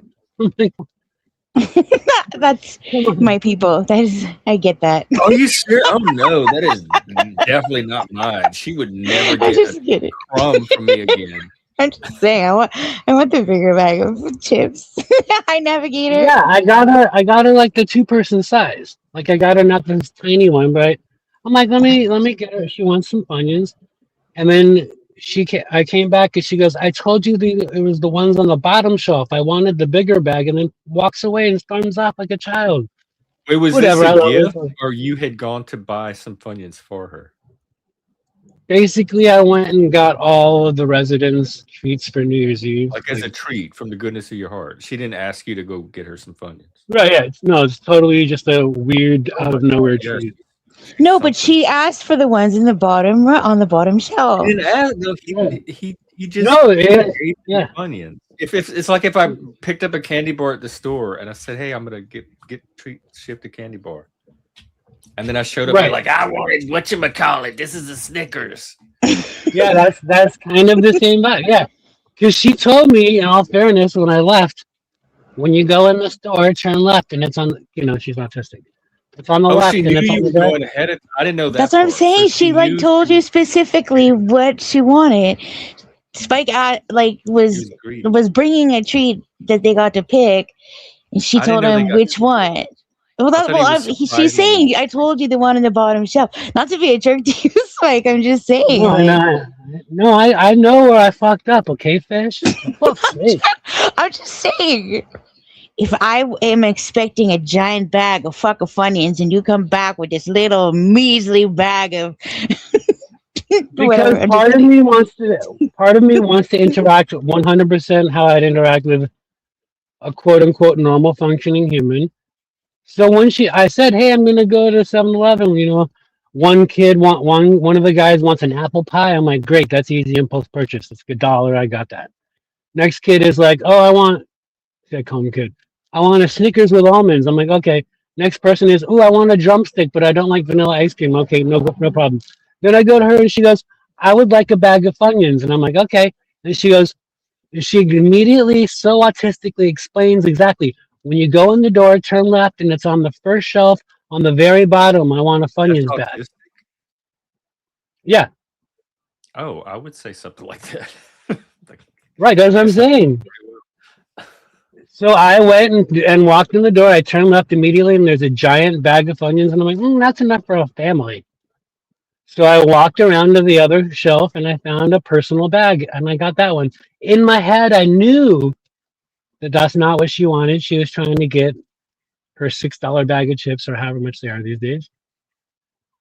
Right, but that's not what you were intended to buy for him. So she was wanting Because something I'm different life than you. coaching. Huh? I'm trying to help her make the better decisions in life. I don't know. She doesn't need a whole Oh, bag of so that Funyuns. is She's kind of I get it. I get it. paternalistic. Yeah, I'm no, gonna I teach get her it. to Well, yeah, stay within it would have been bounds. nice if she had said thank you. She's grateful. I'm sure they were Right. delicious. So. So had she been on like one of my buddies and I would have smacked her, what or whatever, figuratively, you're not gonna say that. No, but when I came Nope. back, I'm like, everybody's so happy to get their treats, and I walk up to her and I have this bag of Funyuns, and she looked at me with folded arms, like pouty. I wanted the larger bag. And I'm like, "Oh, I know, I got you these." And then she goes, I thought You I tell her, explained it to you. nobody got a larger bag. I got everybody individual portions. See that? Yeah, exactly. You were being fair. You know what I mean? Because if she gets this like giant bag and I have this little teeny tiny little something and I saw her with that big, I could have been like, oh man, I should have asked for something bigger. Then it could have been like fucking chaos, you know? Right. Yeah, So logic overrules. yeah, so I totally get it. I'm not like Or calling you I out. would have I'm told her just, because it's $6, and I'm yeah, not spending $6 on a yeah, snack for one all person. of the reasons. Like you're totally justified. You did so. What you did was nice for all of them. But again, it's like that thing about the expectation. You know, there just was an expectation that she had, and it wasn't met, Right. and she reacted to it. You know, that it's And I just know it happens. These guys, like, I know I'm going in right now. I know Chris wants a Coke Zero. He told me last night, I want a Coke Zero tomorrow. And before I left, when the ball, because I waited till the ball dropped and then I got out of there. And he's like, I want 2 Cokes tomorrow. I'm like, well, why are we one Coke at a time? Like, let me go home. I want 2 Cokes. And then he's like, oh, I want one of those big bottles. And I'm like, I know what they're doing. They're hoarding their snacks, which I don't blame them. I definitely think of Shifty. I was gonna But say, that's hard for hey, autistic people to but yeah, understand because when she thought she was getting a big bag, that got locked into her brain. That was her expectation, and it's Exactly. really No, hard. you're right. exactly, yeah. That's what the pout is. The She got pout is just trash. expectation not met. It, and it overrode the expression of gratitude, or Rigid expectations. Or like not having the cognitive flexibility to adjust the expectations. So there's like a big disappointment crash. Yeah, that's what she expected. No, and I totally keep Lonnie. I totally get it. Like, if I say I want something, I'm spending the next 15 minutes or 20 minutes thinking, "Ooh, I can't." I'm rubbing my hands together like all like evil. Like, "Ooh, I can't wait to get my Funyuns. I can't wait to get my Snickers." And then I show up with half the Funyuns that she wanted. So I know where I screwed up, but I'll make up for it. I think you screwed up in communication, not communicating that she shouldn't be expecting the big bag at the beginning. Did you know it was a big bag when she was saying at the bottom left? No, I love it, but I did appreciate the fact that she knew exactly. She was like in my head. The spike side of my head is like, I know what a bag of Funyuns fucking looks like. You don't have to describe it. It's the yellow bag. Like she went through all the details. It's on the bottom shelf. Turn left. So that part of me is like, duh. I won't say that to anyone at work, but that part of me is like, no shit. I know what Funyuns look like. But then the other part of me is like, I love the fact that she's writing me a treasure map. She's basically writing a treasure map for me. Like, go left at the bump. Go left when you see the bugles. Turn right at the Slurpee machine. Like, she knew everything. I get that. And she still got some like half. Yeah, there still were Funyuns. Exactly. Like if you showed up with like Fritos or something, I would have met like violence or something. No, sorry, I don't know. I'm just saying like the expectation, whatever. That in any situation, like if I asked you for Funyuns and you came back with Fritos, I might get violent. Like this is all projection now. I'm just saying, you know, and you brought back what she wanted, just not the quantity, you know. Right, like the guy who wanted the almond Snickers, maybe he wanted dark chocolate. I hope he's not mad that he got milk chocolate. If somebody like Shift would want white chocolate, bleh. I totally would. Also, Spike, if I do ever ask you for Funyuns and you come back with Fritos, be prepared to go back to the store. All right, that's a mistake Spike would make. I don't know. Start write this I down. swear to God, this is the truth. If you're asking me, I'm telling you the truth. This is not made up. This is not made up. This is a full story. This is 100% true.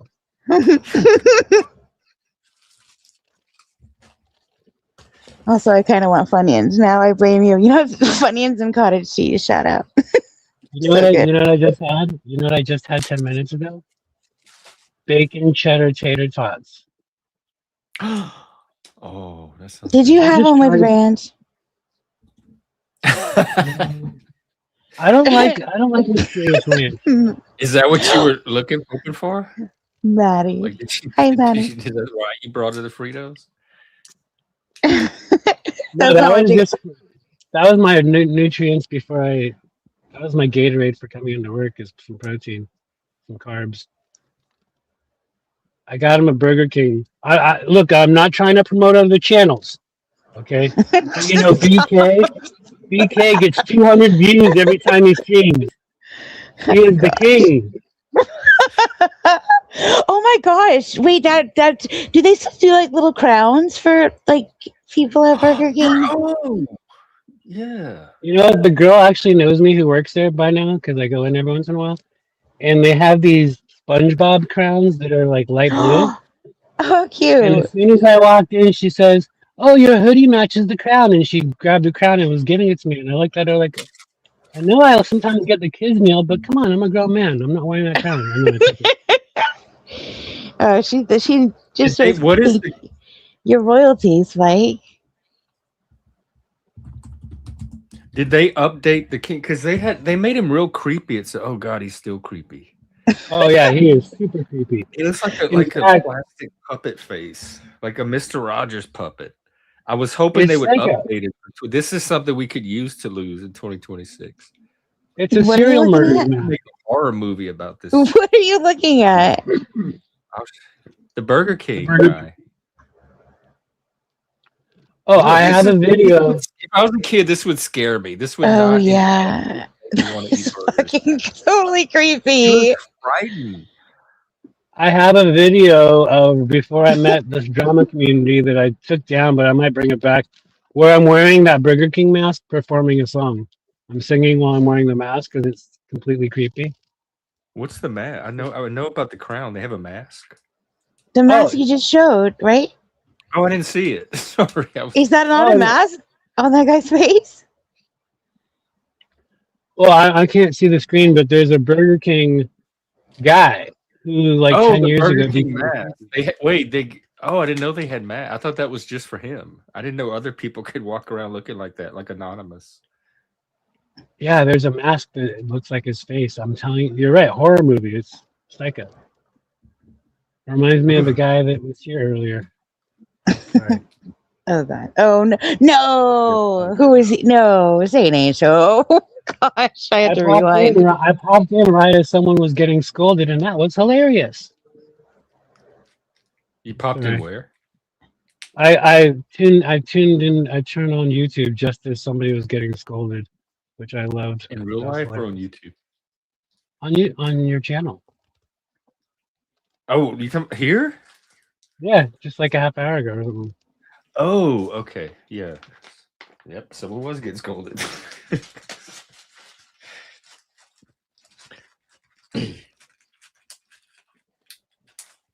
I have to rewind. Yeah, Sorry, but honestly, I'm assuming who it is, and I can't.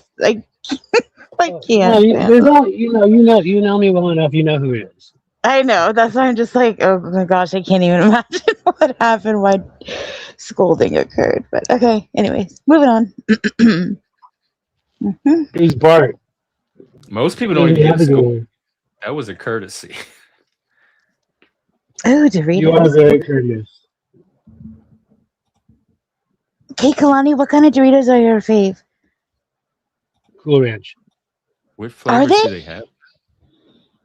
What about the purple ones? They're like sweet chili. The zesty something. What purple Doritos are you speaking of? The sweet chili ones. Oh, let's What? see. Oh, you mean my gosh, the chips themselves are purple? Yeah, the bag. The Oh, bag's purple. the bag. I've had the purple bag. I think this spicy, super, sweet chili. Oh yeah, when are you guys gonna do another? What is that? Those blue chips you guys used to eat a couple months ago? Oh yeah. Oh yeah. Those were good. You know what? They were like good because they were like so crunchy. Like every single one was just a crunch attack because they were like little tubes, little twirly. Yeah, I had 2 Takis once, and that was enough. We're so different. You've never had the purple? The sweet chili. I think they were blue. Oh wait, No, but have you had the purple Doritos though? See, Bart and I are talking the same language. I've never seen purple Doritos. You've never seen these? You think No, I mean, everywhere. Convenience stores, 7-Elevens, grocery stores. My loitering on the chips aisle is very limited in 2025. Oh, so. see, that's where, if you ever get lost in the grocery store, just look for me there. I'll be over by the candy bars and the gummy bears. Wait, do you like gummy bears more than gummy worms? Are you asking me? Are you Yes, I am. Okay, well, first of all, there's 2 logical reasons. I'm gonna Rain Man you a little bit. Okay. One, I would rather have a gummy worm because I'm getting more gummy per bite. But then if I'm getting multiple gummy bears in one handful, then I can have a red one and a green one and a yellow one. And then the next one, I can have a blue one and a red one and a purple one. So I'm getting different plethoras of flavors. Do they have purple? Yeah, a worm is way bigger than a bear. Yeah, now that I think about it, what happened to the purple gummy bear? I didn't know they had one. No, that the could be a best whole gummy bears story. are the ones from the mall. Hi, Ashley. The ones from the mall? Oh, they do. Wow, these are gorgeous. Blue cheese They almost Doritos. look like Wow. noodles. Who would want to eat this? I mean, This I is would eat a purple gummy bear. beautiful. I would totally eat one. I've never seen one. I was just making that up. I've never seen one either. But they're very next level. I mean, if you 2026, think the about year it, of the purple gummy. Bringing back antlers and purple gummies. there can be a whole short story or even a major motion picture about the purple gummy bear. He just never made it to the factory. Aw. Like the lost Care Bear. He's in like witness protection or something. He saw too much. Wait, Jeff, so like you like McDonald's fries, yeah? Oh yeah. Okay, but are you hip to like the hot mustard at McDonald's? No. Oh no, I don't like Wait. hot mustard. The only kind of mustard I like is the yellow mustard, just normal yellow mustard. I don't Oh like my gosh, any you don't other- like honey mustard? Oh my no gosh. honey, no Grey Poupon, no Dijon, no Wow. spice. Nothing. Okay. You know, Just the kind there's that squirts pickle. out of the bottle. Do you know McDonald's has a pickle shaker for the What? French fries? Hang on. Let me. This I is wanna try breaking that. news. I want to try it. I was gonna say that at one point, I don't know if they still have it, but they had a hot mustard Doritos, and it tasted like. I wanted it to taste like the hot mustard from McDonald's, but it tasted more like hot mustard from like a Chinese restaurant that like clears your sinuses kind of hot mustard, you know? Wasabi. Yeah. They call it a McShaker. It's a little packet of what pickle flavor, I guess, that you sprinkle on stuff. Yeah, and then you shake it in the bag. Oh, you shake it. Oh, I see. Grinch salt. Oh, it's after the Grinch. I guess pickle because they're the same color. Limited time So what only. do? You put the fries in the bag and then you shake the bag around and it coats them with pickle dust. Are you singing a camp song? You put the salt in the bag, then you shake the fries No, around. we never sing that at camp. I don't think we sing any songs at camp. Madalena, What? Catalina, Donna, Hocus Pocus Locus was her name. I remember that one. I said a boom, chicka boom. Nope. Yes, Dill ma'am. pickle mustard. That might be. I might try that one because I put pickles on my mustard stuff anyway. Yeah, that's what I mean, and it's a walk. You could do a whole stream looking for the Grinch salt before it goes out of season. Yeah, I might go out this week or next week and get some fries with do the pickle shaker. Oh my gosh. I want to. Hocus Pocus watch Locus. What? Oh yeah, that's it. There's more to the song. You go through her whole body part. She had two hairs on the top of her head. One was alive, the other was dead. Madalena, Catalina, Hocus Pocus Locus was named. And then you keep going. She had two eyes. One was. There's a whole you could make it go forever. Oh my gosh. Part. It Maddie, was a song can you sing in the car to entertain the kids on long car trips. Maddie, can you do a video sing the whole song? I have to hear it. Get your guitar out. Let's see, Madalena, Catalina, children's songs lyrics. Spike, what was that? Here. Yeah. Sorry. Yeah. What was the thing you were doing where you were like percolation, precipitation, blah, blah, blah, whatever language that was? Can you do it again? Do you know what I'm talking about? No. You were doing like this rhyme thing. I can't remember why, but Oh, it was aluminium. Are you copper bottoming them, my man? Are you copper bottoming them, my man? No, I'm aluminium them, ma'am. Oh, it was Oka Poka Loca. We used to sing it Hocus Pocus Locus.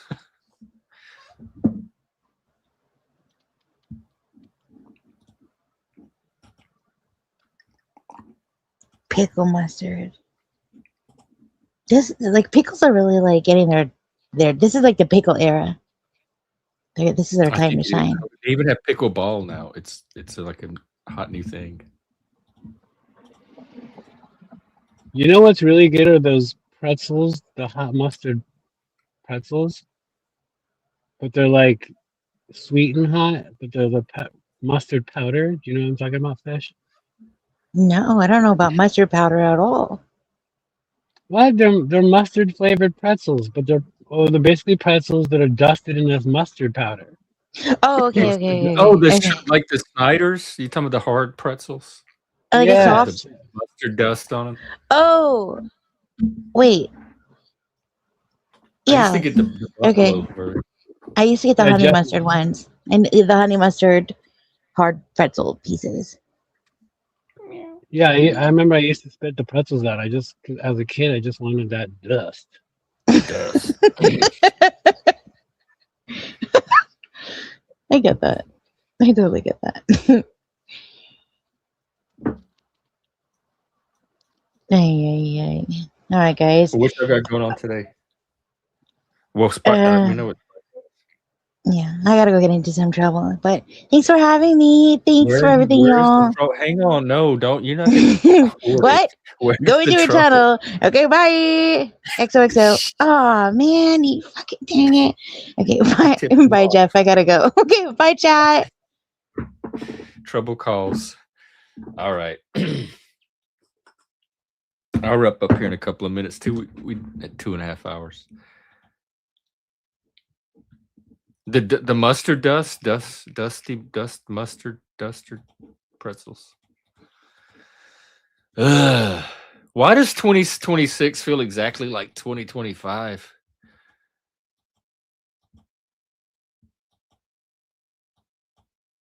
No magical switch happened. I still feel like I'm in the same year I left.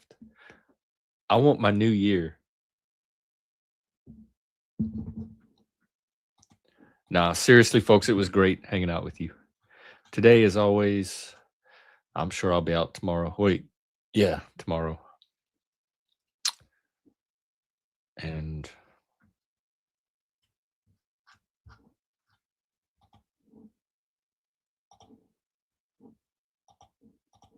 what more? Oh, well,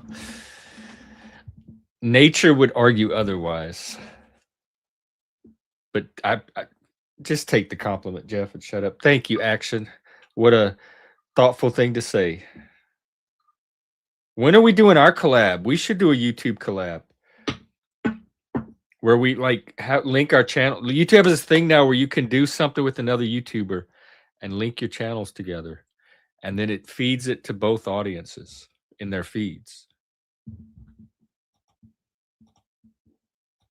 What do you mean it wasn't on purpose? You accidentally hit a button, or did you choose to click leave studio? You too. And have a good day at work. I hope it sounds like you're gonna make it go by. I do. It's Gen X Jeff. We even have our own server. If anybody needs an invite, just hit me up there. Oh, so that wasn't a spike. Oh, okay. See, that was like the one time that it was really true and not a troll. That's the problem with trolls. How do you tell the real event from the troll when they set up a pattern of false events? Okay, cool.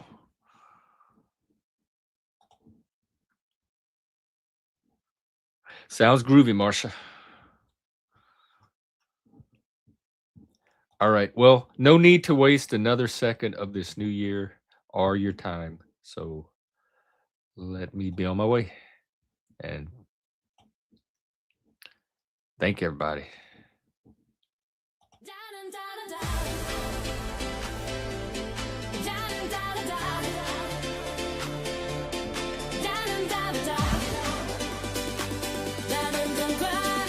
This is 2026 right here. Catch it.